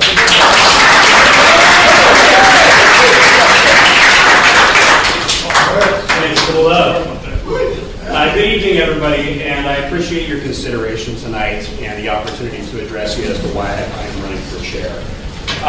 As I look back at 2018 and we take stock of the elections that we've just held, there are some areas where we as a committee performed phenomenally. We increased voter outreach. We had a legitimate voter outreach operation machine in this city. And for the first time since the Glenn Banning era, we led the state of Maryland in voter context. So I think we should give ourselves a round of applause. And I saw many of you all out there knocking doors and making the phone calls, so it was great to see you, and it was great to have the whole committee involved in that. But unfortunately, in a state with 66% registered Democratic voters, we also have our work cut out for us. I'm running because there are some ideas that I have for what I feel that we together as a Central Committee team can achieve. And I'd like to talk about those ideas a little bit with you. First and foremost, I think we need to do a much better job about our outreach to communities that historically we haven't done a great job about reaching out to as a party. We have wonderful models for how to conduct outreach with the community, to build a constituency, to turn people out. I think we can learn a lot from the outreach that we've done with senior citizens in Baltimore City. They are our most reliable supporters. They are our stalwarts. And we can learn from how our membership have conducted that outreach. I think we now also need to reach out to younger voters. They are very inconsistent voters. When they turn out, it helps us. And when they don't turn out, it hurts us. So we need to build bridges there. We need to visit universities. We need to visit the Democratic clubs. We need to get younger people excited about the democratic process and about the Democratic Party. Second, we need to reach out to re-entering citizens. This is a passion of mine. I facilitate workshops in the prisons through the Alternatives to Violence Project. And many folks who are re-entering citizens are not even aware that they have their voting rights restored. We need to rebuild that trust. We need to reach out to Latino voters, the fastest growing demographic in Baltimore City. We need to build Latino democratic clubs and support those efforts. We also need to leverage our relationship with the state party leadership. We have strong supporters in Baltimore City and our newly elected leaders. We need to make sure that we're working with them to get the training and the resources that our Central Committee needs. And finally, we need to bring back a precinct captain system, which I understand we had in the past. If we're going to sustain our voter outreach, we need to put the structures in place behind the voters to make sure that it's sustainable. If I'm elected chair, you will find me an approachable, collaborative leader. You will find that being chair is my only priority, that it is my only agenda item. And you will find that I will work wholeheartedly and sincerely with every member. Thank you for your consideration. I hope that is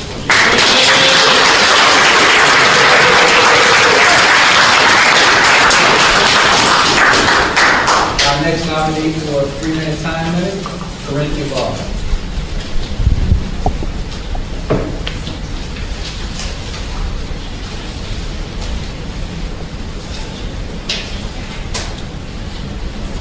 Good evening. First, I'd like to thank you for your service and your commitment to the Baltimore City Democratic Central Committee. I have the highest respect for your service and sacrifice for the common good. And I'm here tonight to ask you for your vote to be our next chair. I believe that the best days of our Central Committee are ahead of us. With a robust legislative team in Annapolis, an opportunity to educate voters during the city election next year, and an opportunity for us to take back the White House, our Central Committee can be a model for America. Public service instilled by my mother and father.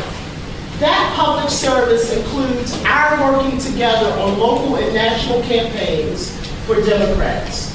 It also includes engaging outside of the political process, including my work with organizations like the Edna Gardens Lakeside Civic Association, Stadium Place, the Weinberg YMCA, the Maryland Legislative Agenda for Women, the Citizens Review Board, Child First, and the Maryland Automobile Insurance Fund, where I was elected the first woman board chair.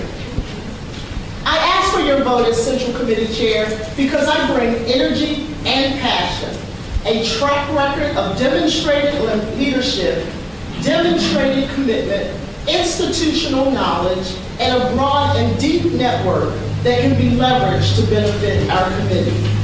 Likewise, I have demonstrated experience and passion for the nuts and bolts, our voter education, engagement, registration, and empowerment. Recognized for my community service, I was initially appointed to this body to fill a vacancy. Since that time, I've served as a committee chair on numerous committees, as second vice chair, and as the Maryland delegation whip to the 2016 DNC. I've been recognized for my leadership by Leadership Maryland and by the Maryland Daily Record as one of 2016's top 100 women.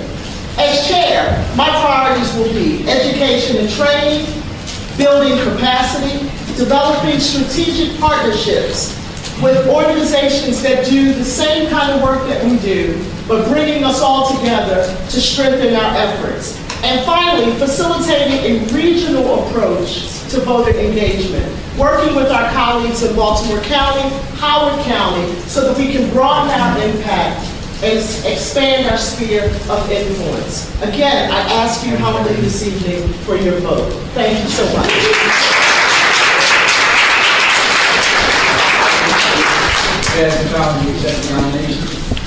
Hello everyone. While I'm honored to be nominated, respectfully I would like to withdraw my name from nomination. I noticed the meeting that was sent, I noticed that this was the motion to suspend.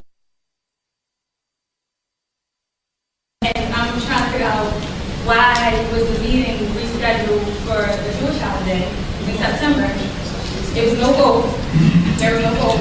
And then the floor was open for us to suspend the meeting for a month that's important for the African American culture, and it failed.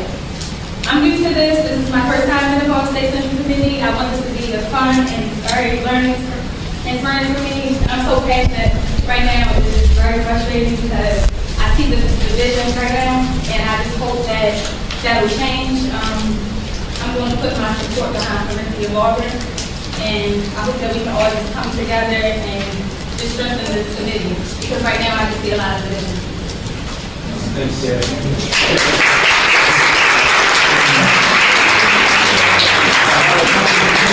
Members of the body, we're getting ready to move to our vote. What I would like you to do is note on your ballot that there are 2 people on the ballot that have drawn their names from the ballot. A vote for them will be a wasted vote. The only 2 people in this race at this point is Alex Garcia and Corinthia Barber. Monica Cooper, nominated but withdrew. Jasmine Collins, nominated but withdrew. So we have 2 people to vote for. Voting will start. You will have 10 minutes to vote. After the 10-minute point, or somewhere during that time, we can start turning in the ballots within this 10-minute window. You can come get your ballot in the 10-minute window. Once we receive your ballot, we will receive your ballot. We will check off once again on our check sheet where we checked off that you received the ballot. We will check off that we got it back. Okay? We will tally the votes on our tally sheet. The committee will review. We will announce the winner, and we will close this out for the nomination committee until next time. Are there any questions? There being none, everybody has ballots? Everybody clear? Okay, what time are you doing? Okay, right now it's 7:08. Voting is open until 7:18. Voting is open until 7:18. Well, as you heard, family, we are breaking down for people to vote. It's only 2 candidates now. As we speculated and told you prior to this happening, we weren't sure about Jasmine Cooper's withdrawal, but we heard that and her reason behind that. But we were speculating and anticipating Monica Cooper doing it.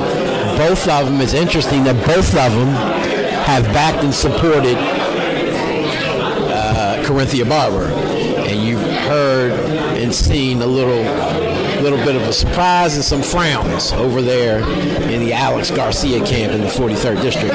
So it'll be interesting to see. Like we said, it's 37 members now, with Jasmine Collins coming in a little bit late. Over 20 of them seem to be African American. So can you hear me? Hold on one second. Okay. So I'm joined with Mark. So what did you think? We're still loud. Hold on one second. This is a complete shit show, okay? Yeah. First of all, hold on one second.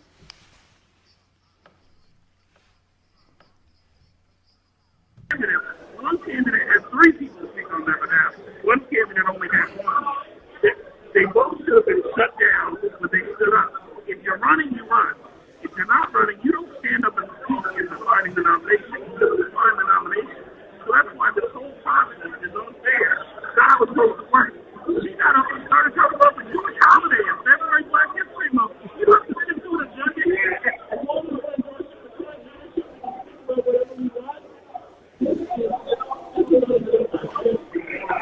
The voting's been rigged. I think I know the way it's going to go, and I'm okay with that. Move your phone closer to him.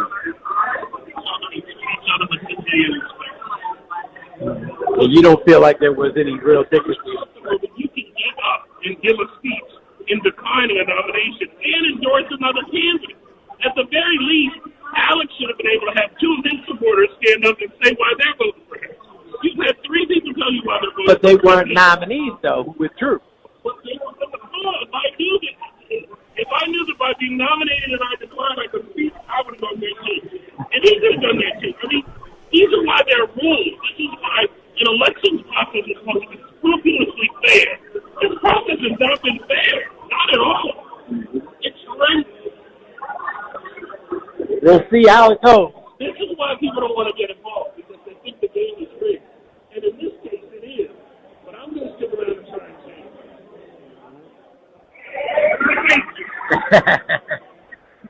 So there you hear the strong and passionate words from our co-host, Mark McLaren, who's here. He can't vote. He's on the committee, but he can't vote. But obviously it seems his vote would have went with Alex Garcia. The way that was articulated to us. We see, people are somewhat joyous. I don't see this doesn't seem to be as contentious of an election as we saw months ago with the election of the former chair, Ben Smith.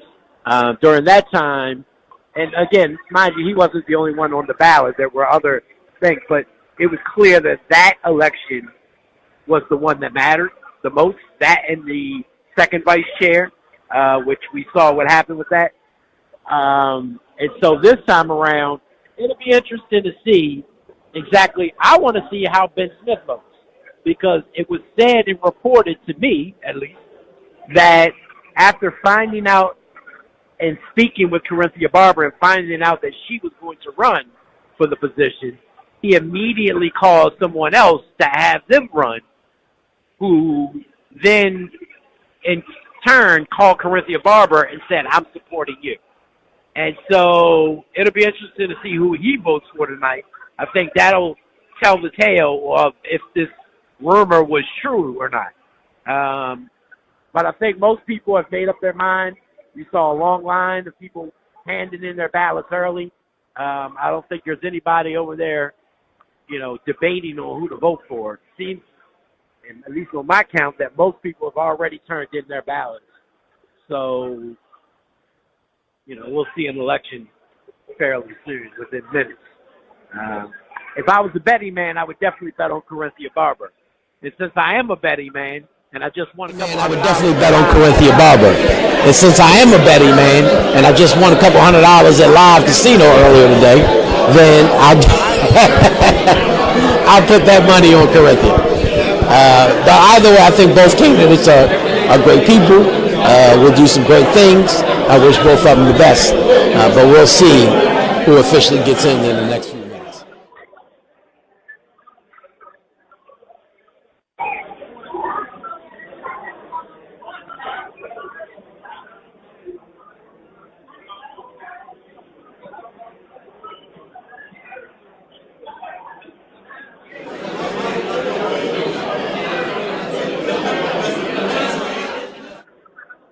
Are you still there?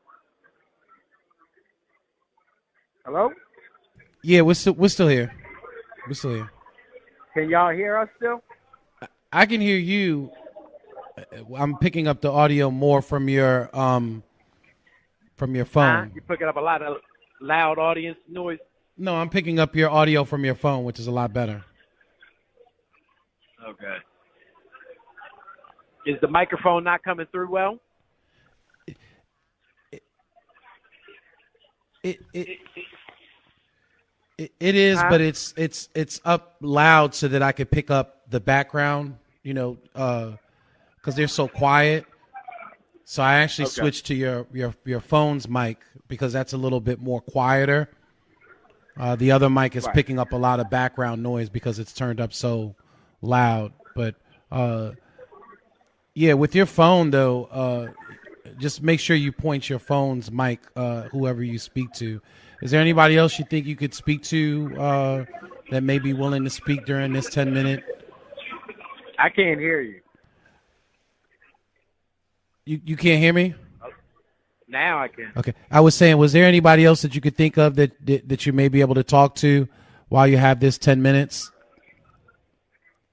And make sure you move your mic on your phone towards their mouth, because Yeah, you keep going in and out. I don't know what's wrong with your phone. Monica. Hold on. All right.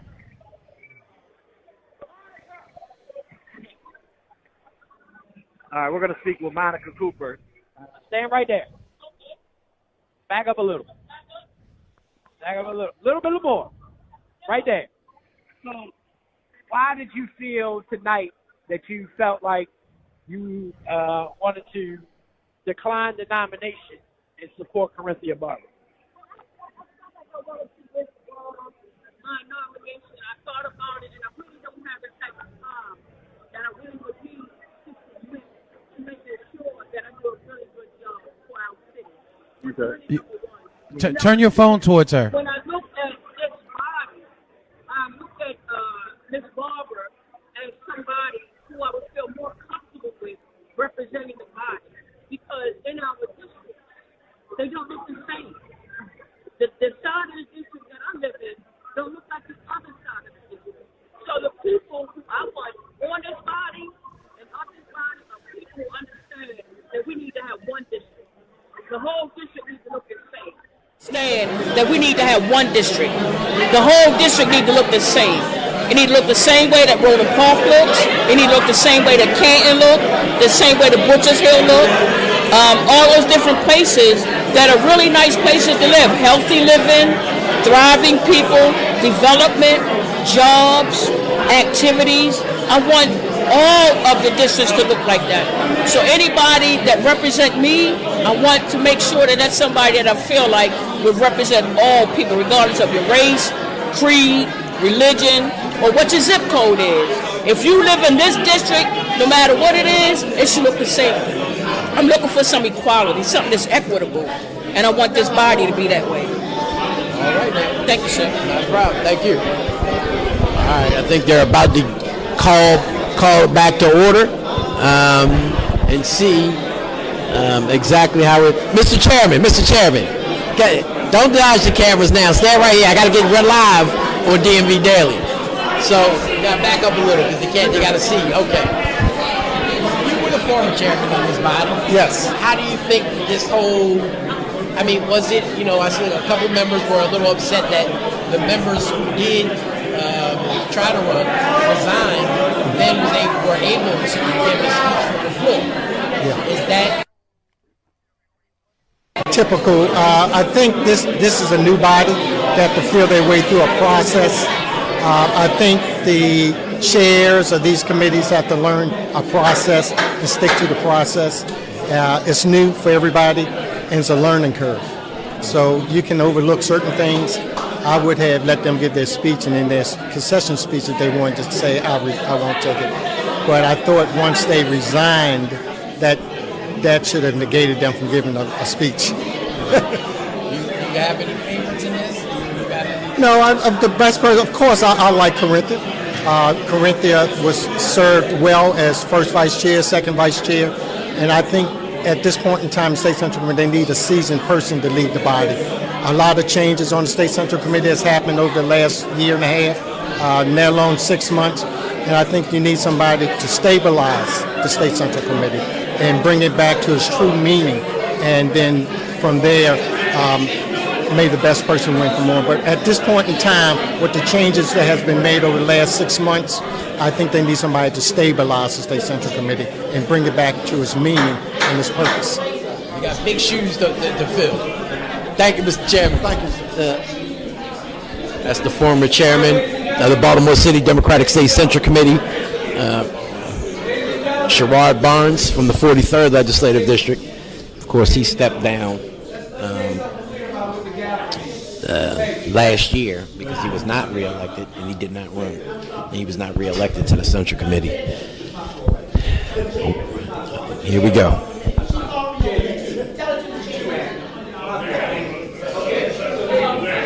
Here's something that we need to understand as we engage in this process. When the committee hears this, that means we're ready to start business. That means all conversation stops, and it's time for us to engage in business. So when you hear that, that's what that means. Okay? Nobody should have to shout out, be quiet, hey, can I get your attention? All you should hear is, it's time to conduct business. Fair enough? Okay. What I would like to do before we count the votes in the open, I'd like the committee to state their name and the district that they are in fact from. And my name is Sonia Merchant Jones, and I'm from the 43rd District. I am Roxanne Freeman, and I am from the wonderful 44A. Gabriel Stewart-Sackler from the 46th District. Okay, and I'm Eric Booker from the 45th District. Before we go to the count, I just want to thank the committee for their time on the conference calls, for their participation in setting up this process. And I also want to thank Tammy for getting the letters out. We created the letter, but the person responsible for dropping that stuff in the mail so that you could actually get the letter, opening for nominations, for us to receive nominations. She got that letter out on Monday. We anticipated getting it to you on Wednesday. We sent an email at the same time so that the body could be informed. So I want to thank her for being diligent in her task.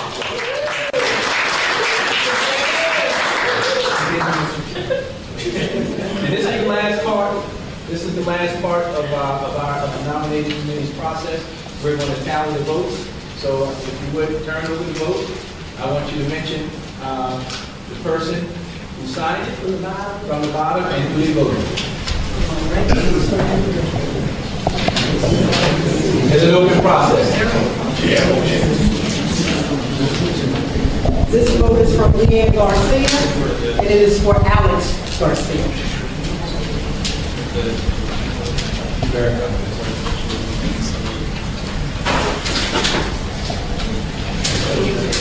That's Fitch. This is Fitch, and it's for Alex Garcia.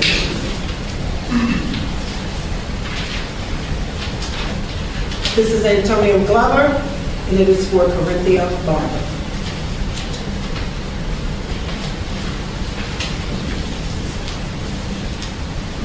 Calvin Finkelstein, and this is for Alex Garcia.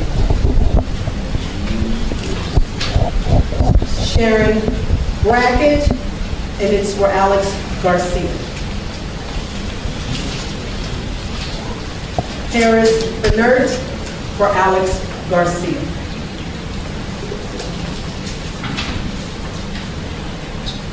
Mike Ball, Corinthia Barber. Jan Evelyn, Alex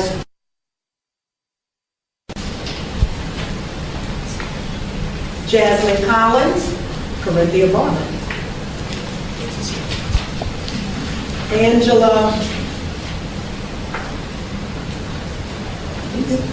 Angela Gibson, wasn't Corinthia, sorry, Corinthia Barber.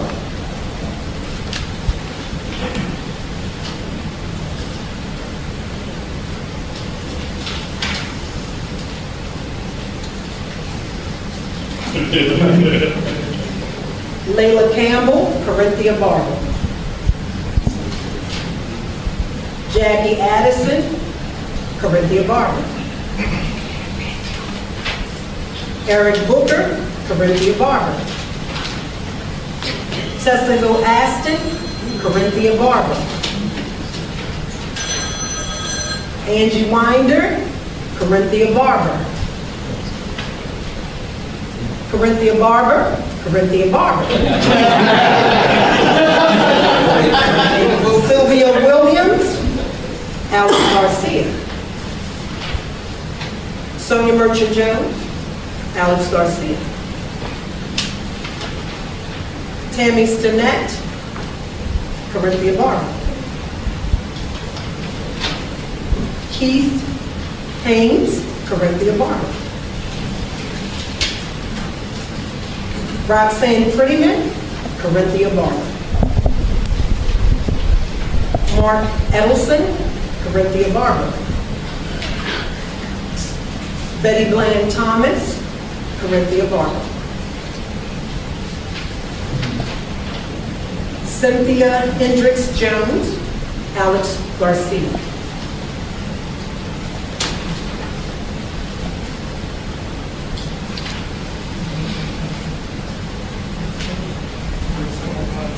Roscoe Brunson, Corinthia Barber.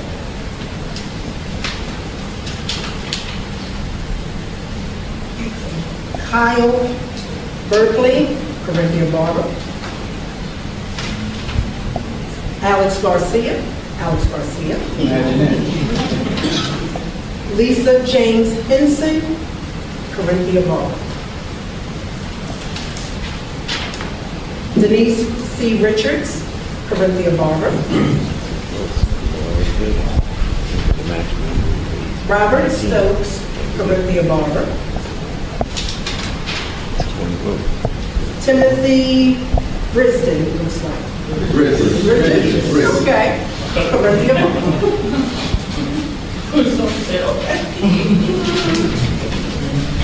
John Bullock, Corinthia Barber. I'm going to say this name, Haki Amin. Okay, that is for Corinthia Barber. So family, the magic number was 19. Corinthia Barber has already answered. Bilal Ali, Corinthia Barber. Crystal Parker, Corinthia Barber. Arlene Fisher, Corinthia Barber. Chanel Branch, Corinthia Barber. And last, Monica Cooper, Corinthia Barber. 20 votes.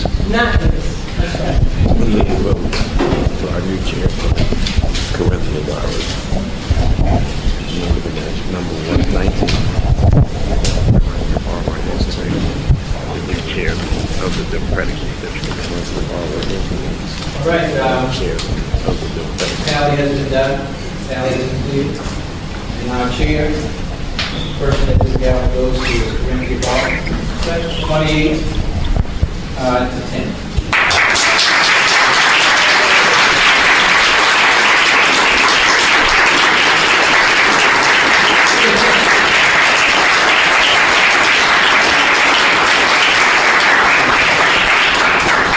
Thank you so much. I am humbled by your support, and I look forward to working with everyone. Those who voted for me and those who did not, because we are one committee, and every member is a vital link to the important work that we have ahead of us. And speaking of the work, committees.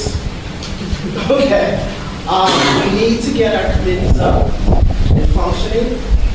I would like to ask all members to email me indicating which committees you want to serve on. Once I have it, you have a list of all the committees. If you need, and some of our new agenda balance members may.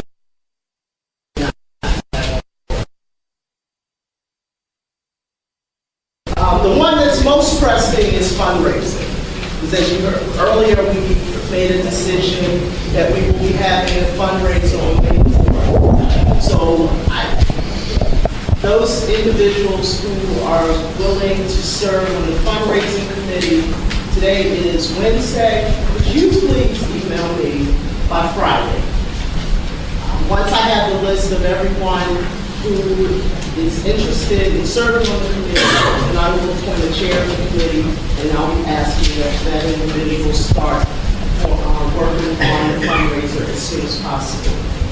I will send, in the interest of time, I will send out an email listing all the committees, and then asking for you to indicate which committees you'd like to serve on. We will now have to have another process at our next meeting, because I can't be first vice chair and chair at the same time. So I have now vacated the first vice chair. And since this nominating committee did such a wonderful job,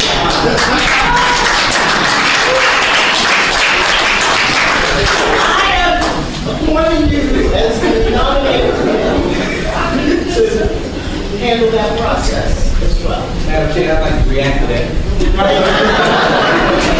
I'd like you to know that we were prepared just in case there was a tie. Gave me an extra set of ballots just in case we had to vote twice. We were giving y'all some time to duke it out, and then we were voting again. So I was very happy to work with this nominating committee. If they want to continue to serve, I'd like to serve with them. But next time, I'll let somebody else be the chair, and I'll do some coaching from behind. Okay. Thank you.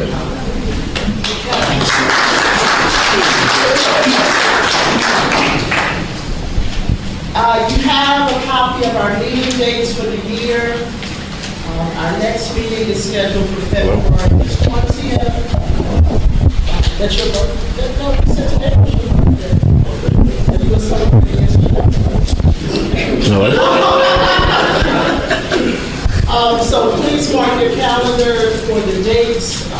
time is 6:30. Are there any announcements? Sharon. Madam Chair, I have a resolution I would like to deliver to the committee. So we are going to talk and interview the new chair right after they wrap up the meeting. Vote for officers.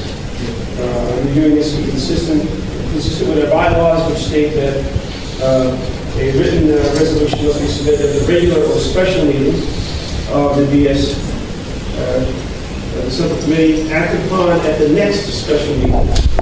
I have a majority vote of the members present. I have a copy of this for anybody that's interested. May I be allowed to read the proposed language? Okay. Before you do that, Sharon, that would require a change to our bylaws.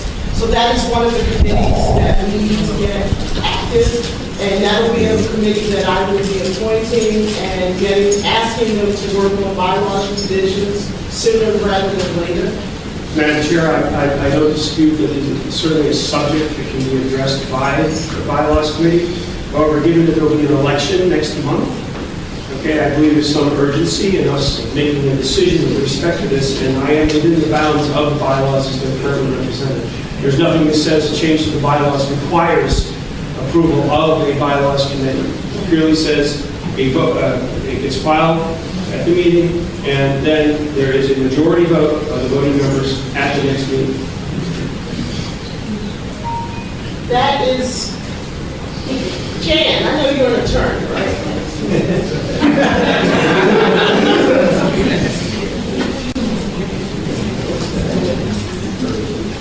Yeah. Can we take a break? Can I talk with you, Jan, outside regarding this matter? We'll take a 5-minute recess.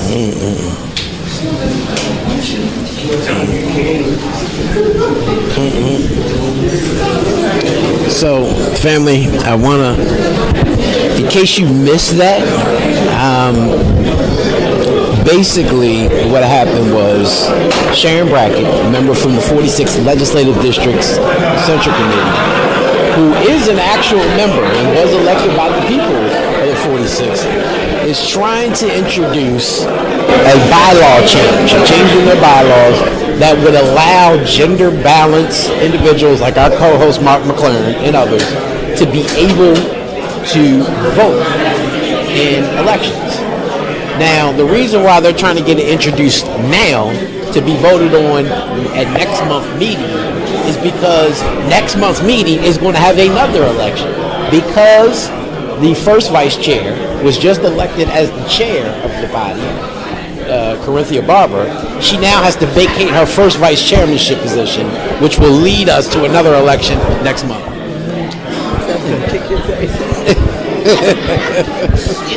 I got to fight Joe. I've been in the house person to take care of Joe. The day's the first day he's been out without me. I did go to Turk Cafe the other night with 3 girlfriends after a funeral. Okay. Tell me the question called. That was Tessa Hill Aston, y'all. NAAC. Yeah, we're live, and you just do it. Yes. So they're trying to make a motion to have the motion introduced. Yeah, and what I'm gonna show it to y'all now. Thanks to our good friend Richard, who is here as well, just offered up to me. As you can see, this is a resolution being introduced to the Democratic State Central Committee that would allow gender balance members by the legislative district to amend Article 10. These laws be amended as written to be able to vote to fill only BCSD, meaning Baltimore City State Democratic Central Committee positions. Not for delegate, not for senator, but only for them to be able to vote in elections like this one. And again, next month, we're going to have to go through this whole process all over again, this time for first vice chair, since that now is a vacated position that was once held by Corinthia Barber, who has now just been elected the chair. So, as you can see, it's never a dull moment in the Democratic Party.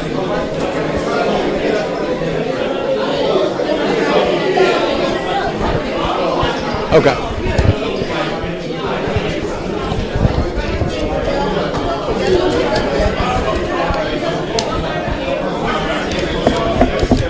Need me to turn it down? Or you need it up?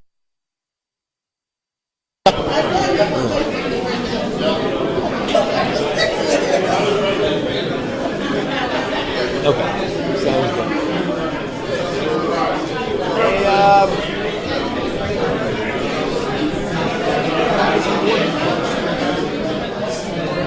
Hey, yes. That's Antonio Glover. And as you can see by the vote, family, it essentially went along, for the most part, racial lines. Now, there were some African Americans who did vote for Alex Garcia and other whites who did vote for Corinthia Barber. But as many had suspected that it was going to end up being wasn't straight down the racial lines, but for the most part, that's how it kind of broke out. And I think that was the reason behind Jasmine Collins, as well as Monica Cooper, decided to get out of the race, because as they relayed to me previously, they didn't want it to become a let's divide up the vote kind of thing, as we saw Martin O'Malley do in Baltimore City in 1999 when he became mayor. Now, mind you, everything's not about race, and I don't think this one should be about that as well. I think both of them would have served admirably, and the people who voted for them didn't vote for them because of their race. Or at least I don't think most of them. Can't speak for anybody or everybody. But knowing most of the members here, I don't think it was based strictly on it. But as you see, it is a majority African American body. So who runs for first vice chair will be, anyone's guess. It'll be interesting to see if Monica Cooper, Alex Garcia, or Jasmine Collins decides to put their name in the hat to run for first vice chair. But what I can say is, more than likely, you will see a younger, newer member of the Central Committee run for first vice, because there is an appetite to have a younger member like Alex Garcia or a newer member on there. And since Corinthia is one of the old guard, so to speak, we may see a movement for a younger individual running to be her first vice. Let's get back to the committee meeting. I am of the opinion that this would not be in the best interest for our committee. At this point, it would be biased against those two districts that haven't completed their gender balance processes. So they would have an advantage number of people to participate. Madam Chair, yes. I'd like to make a motion that we table this resolution, because a motion supersedes a resolution, and I make a motion that we send that business to the committee. And that if you want to be on a committee to change the bylaws, then let them business go there. The motion is that we table, let me be clear, that the motion is that we table this business and send this business to the committee, where the committee can address it. And a motion supersedes a resolution. Can I get a second? I did. Let me get a second. Thank you. Okay, we have a second by Colin Burford, 44A. So are we discussing the motion then? Yes, we are. Do you have any questions or comments? Yeah, just a couple. I think that this is honestly outrageous. This is honestly, I'm going to stand up. This whole process has really been today outrageous. The whole elections process, and this process where, we were told we believed as gender balance members that we could vote. You, as vice chair, believed that we could vote because you called and asked for my vote. But we accepted that the bylaws said differently, and we went with the process as outlined. Now, there is a process outlined in the bylaws for changing the bylaws. It's being followed by someone that is submitting an amendment to the bylaws, following the process outlined by the bylaws, and then there's some question about whether or not the chair is going to rule it in order or not. It's a motion that goes forward. Now, I'm not even sure how, we need a parliamentarian, because I'm not even really sure how an amendment can be, or a motion can be made to send something to a committee that you haven't even deemed in order as having been introduced. There's nothing on the floor that you're referring to at this point. The motion was made and seconded to table this matter. But there's no matter. There's no matter To yet. table the resolution that has been presented. And at this point, we're ready for a vote. All in favor of tabling this resolution? Point of order, Madam Chair. Does it not require debate and a motion to end debate prior to moving to a vote? Once a motion has been made to table, it goes to a vote. The motion that was made was to table this until the next standing meeting. That's correct. But we have not yet had one. And without my misunderstanding, there was a motion to table this resolution to take it out, to refer it to the bylaws committee, excuse me. Do we not have to debate that motion and then vote to close debate and move into voting? Or close the previous question or something. To close the question. I'm asking for a vote right now. If she just clear the motion. No, her motion was No, it was tabling it and referring it to the bylaws committee. A point of order. Do gender balances vote on this? No.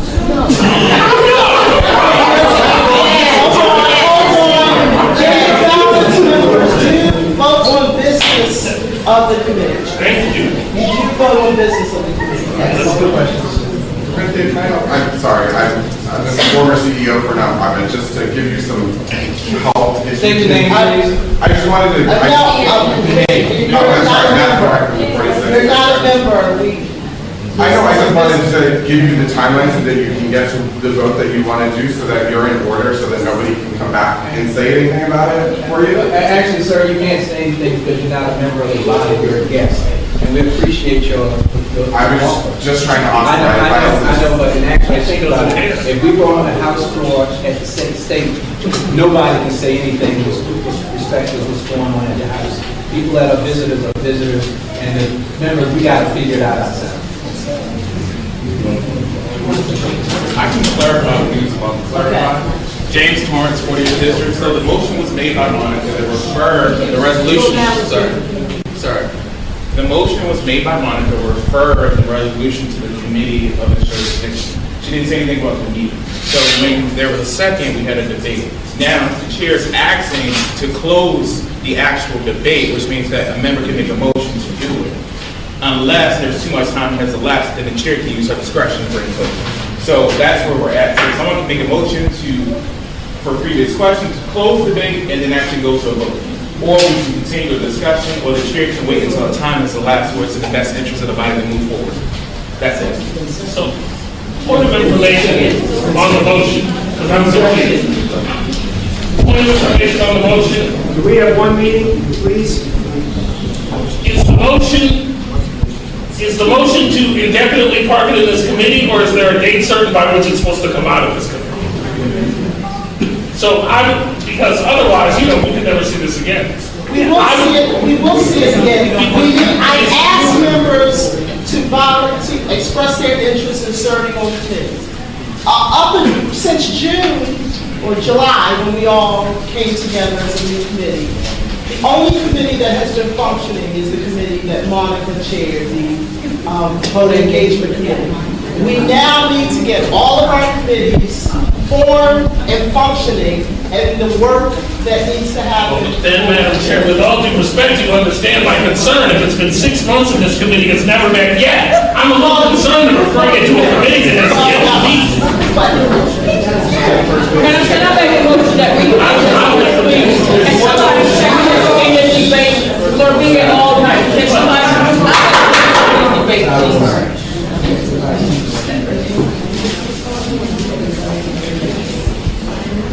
Monica?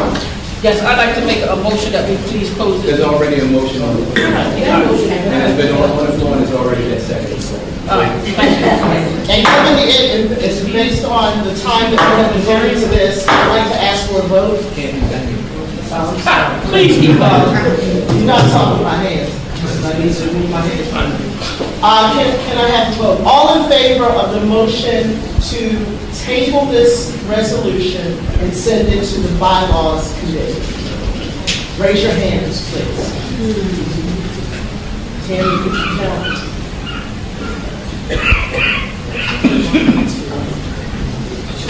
Hands up, keep your hands up. 5, 6, 7, 8, 9, 10, 11, 12, 13, 14. And number 19 is the magic number again. 19, 20. They only need a simple majority, and they've already reached 19. So it will be tabled. 22.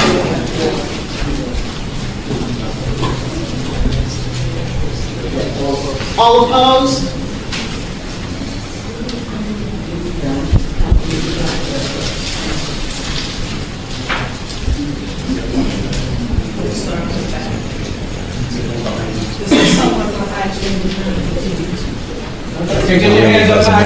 The motion has passed. You only need a 19, was again the magic number. So this motion to change the bylaws will be moved to the rules committee, bylaws committee, excuse me.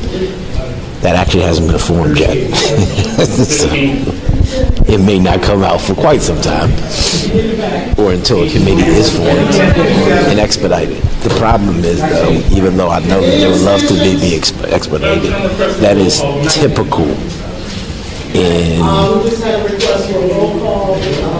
2415. That is typical in legislative processes. You don't immediately put something on the floor and expect it to pass only because you wanted to. Typically, it is gone through a committee, especially one like this. Now, mind you, the members wanted this expedited because next month there will be an election for first vice chair, and they wanted to have their voices heard in that election. Unfortunately, you still have gender balance members who will be appointed later this month who won't have that opportunity because they won't officially be put in the office yet. Yay or nay? Okay, thank you. Arlene Fisher. I will. Stephen Johnson. Yay? Nay? Nay. I'd like to know in favor.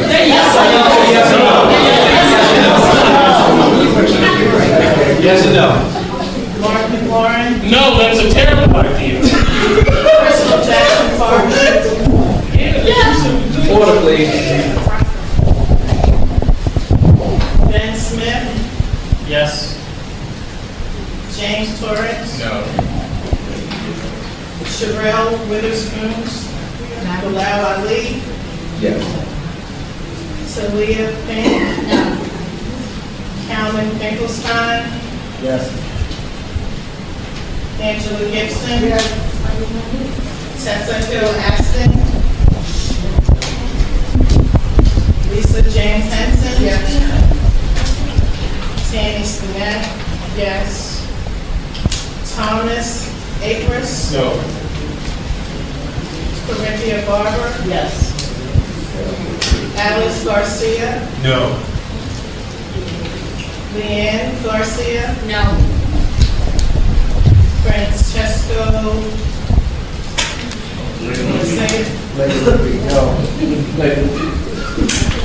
Sonia Merchant Jones. Yes. DePaul Giver. Odette Ramos. What'd you say?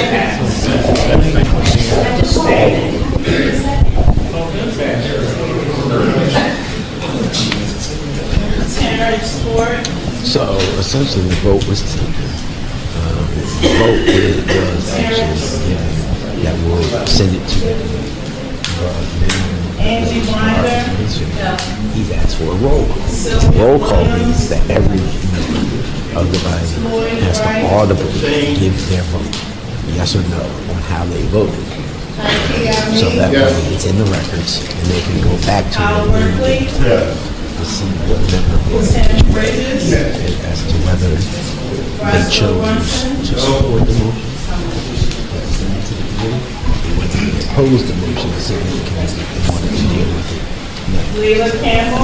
So basically, the vote has already, the motion is already passed. It will be sent to committee, but at this point, they have to go through the motions of roll call to put it on the record.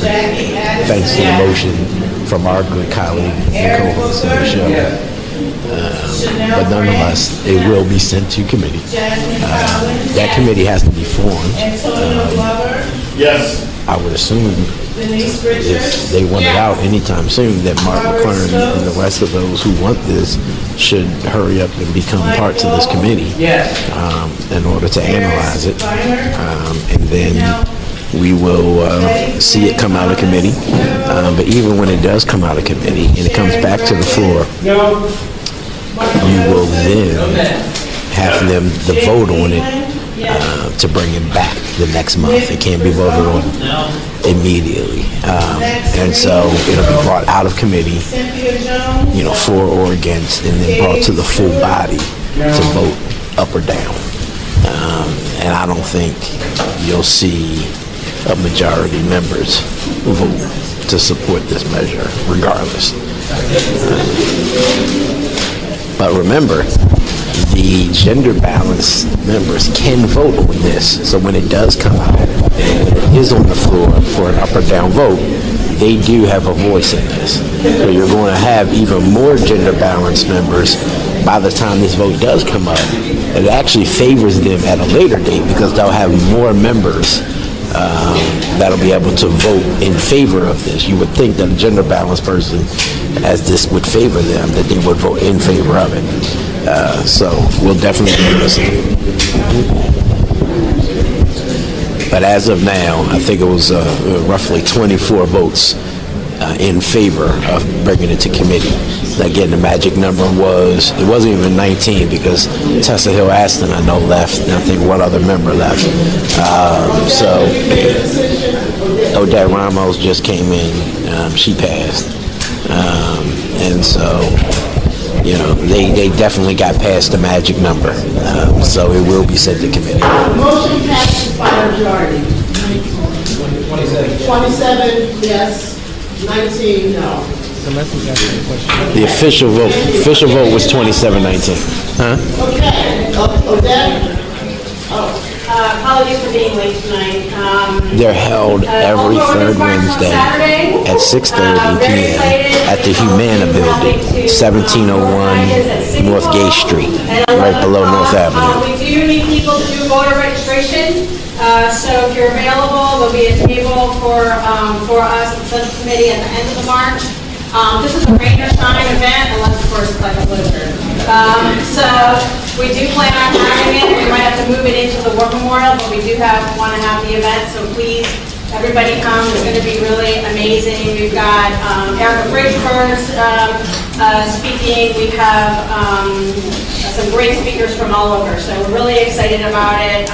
So I hope that you'll be able to make it. I have flyers here, and hope you'll be able to make it. Thank you. Jasmine? Yes, I'd like to move that we suspend next month's meeting in honor of Black History Month.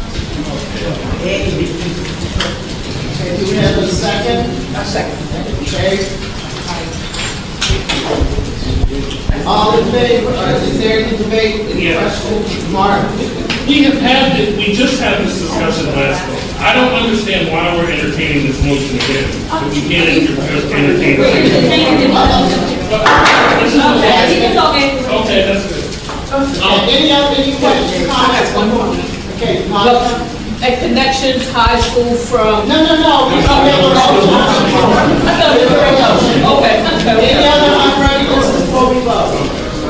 Yes. James Torrance, 40th District. I'm fine with suspending as long as we have some type of celebration or event in lieu of it. But given the fact that when I joined the Central Committee, I thought this body didn't meet as often as it should. I'm pretty sure Mark is going to be really vocal about it. I think that we need to be serious about when we conclude meetings, when we actually use the meetings, and how we use them. But I'm fine with your motion as long as we have some type of event in lieu of it and celebrating potentially people who have been historic figures in African American heritage. Okay, are there any other Alex? Cancel next motion. In the event that this motion carries and February's meeting is canceled, will the election for vice chair be taking place at the scheduled March meeting? Yes. Okay. Angie, did you have a question? This was an issue that they dealt with already, and it was killed just last month. Oh, Jan, I'm sorry, Jan. Yes, I was going to say, if we cancel it for Black History Month, then we have to also cancel it for Women's History Month. I mean, we can do that for each other.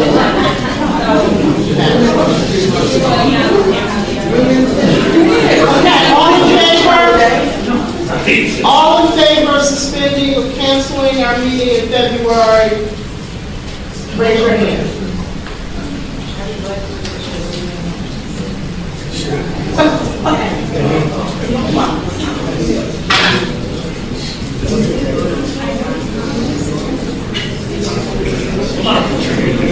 Hands up high.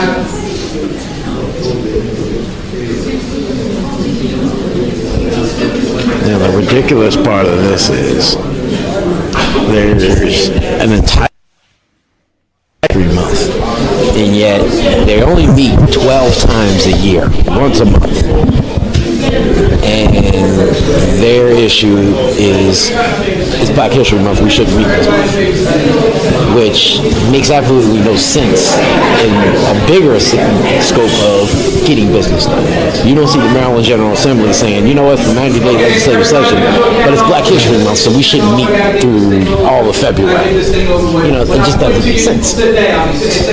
Because then women are going to say, well, you know, it's Women's Month, so I don't think we should meet then. And then next thing you know, it's going to be Jewish holiday month, and you know, oh no, it's Christmas, so we shouldn't meet in December. Oh no, it's Thanksgiving, so we shouldn't meet in November. I mean, where do you draw the line? Is the question. But it looks like that it may pass. Can you hear me? 25. 26. 26. Okay, all opposed? No motion carried this one, John. It is right. Oh, it passed. Can you say the number? 26, yes. All opposed, please raise your hand.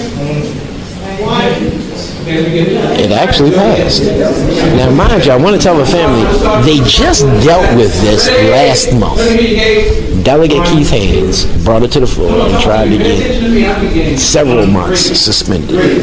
One of them being February because it was African American History Month. And the body killed it and said that absolutely not. We don't even meet enough as it is. But now all of a sudden it appears that they've had a change of heart. So it looks like the motion will pass. 14, 15, 16. Okay. And they will not meet in February. There is 26 to 16. So we will not have a meeting in February.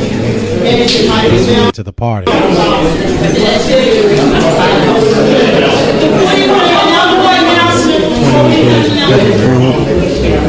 Friday, the voter engagement committee in 40th district, you will be registered 16-year-old young people to vote at Connections High School from 12 o'clock to 2:30. Yeah. From 2:30. Well, it's always the third Wednesday. And I encourage you. And I could see if the third Wednesday fell on Martin Luther King Day or something, right? Or whatever, a holiday. But it doesn't. So now you no longer. Now here's going to be the problem in it, because the bylaws state that a member must attend a majority of the 12 meetings scheduled per year. So now a person doesn't have to, because now they can come back and say, well, we only had 11 meetings. So essentially 6 is a majority of that 11, where it wouldn't be a majority of the 12. And so that's going to cause, I don't think they really realized that when they did this. The bylaws are written as such that it requires them to meet a certain amount of times a year, 12 times, once a month. And a lot of their rules and regulations are written around that number of 12. So the problem now is there's no longer 12, down to 11. Didn't substitute it, so now you only have 11 meetings. And that's going to throw a lot of things off as it comes to the bylaws and rules and regulations. they really need to take a look at bylaws. I would hasten to say they need a lawyer, they need a parliamentary, they need somebody from the outside to come in and really school them on procedures, rules, bylaws, and so forth, and take a look at this stuff, because I think they're really operating right now off an understanding that they really don't have a clue. And again, it seems like a lot of inner squabbling going on too as well. So. All right, we're going to wrap it up. Yeah, we're going to wrap it up, family. Wanted to get with Corinthia, but she has a whole long line of people that want to congratulate her and talk to her. We're going to get up out of here. Hope y'all found it fulfilling. We went over our time, but thank you everybody for sticking in there, watching it. I'm sure in March there'll be a vote for the first vice chairmanship. We'll definitely be covering that live as well, so make sure to tune in for that. But it won't be in February because it's Black History Month, damn it. All right, Jay. So we'll see y'all tomorrow. Same time, same network, DMVDaily.news, 6:30. I'm out. So family, thank you for tuning in. Thank you for staying late with us and dealing with some of the technical issues that we were dealing with, trying to provide the feed for you. Again, you won't find this kind of coverage from anywhere else but from independent media, independent news media, and of course right here on DMV Daily radio show. So thank you, family, for tuning in. Again, please support our sponsors because we do have overhead that we have to take care of. So please make sure that you reach out to our sponsors and support our sponsors. Again, if you want to advertise your business, product, or service with the DMV Daily radio program, please make sure that you reach out to us. We'll make sure that one of our salespeople get in contact with you. That number is 443-294-3900. Again, that number is 443-294-3900. Or you can go to DMVDaily.news and click on the Advertise with Us link and fill out the information for advertising with us, and someone will get back to you immediately. So again, thank you, family, for joining us and bearing with me as I had to play multiple duties, try to work the board, and trying to deal with technical issues, trying to get folks in from the Democratic Central Committee. If you have any questions and or comments, please do not hesitate to get in contact with us. Again, you can actually call the phone number after the show is over with, the 410-819-2370, and you can comment about today's show or any other program that you have seen in the past. You can drop us a question or comment, and do know that if you leave a message on our hotline, that your question or comment may be used in a future DMV Daily radio program. But again, thank you for tuning in and joining us. Just to recap really quick, Corinthia Barber was elected as the chairwoman for the Maryland Democratic Central Committee. You saw it here first tonight. Of course, we'll have coverage on this tomorrow. We'll talk a little bit more about this. I'm pretty sure that our host, Mark McLaurin, is going to have some very choice commentary tomorrow in reference to some of the processes that went on. Yes, Celeste, I have so many questions as well. So what I would suggest is, Celeste, call in tomorrow and let's have a conversation about this whole process. And again, the only way that we can change things is if we have these conversations and try to figure out exactly, where the wrongs are in these processes, and then try to come up with some solutions. So we'd love to hear from you tomorrow.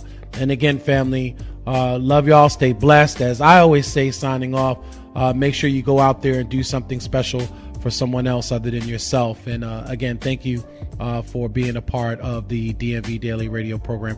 Thank you for the callers as well that called in today and shared their views as far as the sworn in Governor Hogan today, just leaving some remarks and giving us some comments about how they feel about the current governor.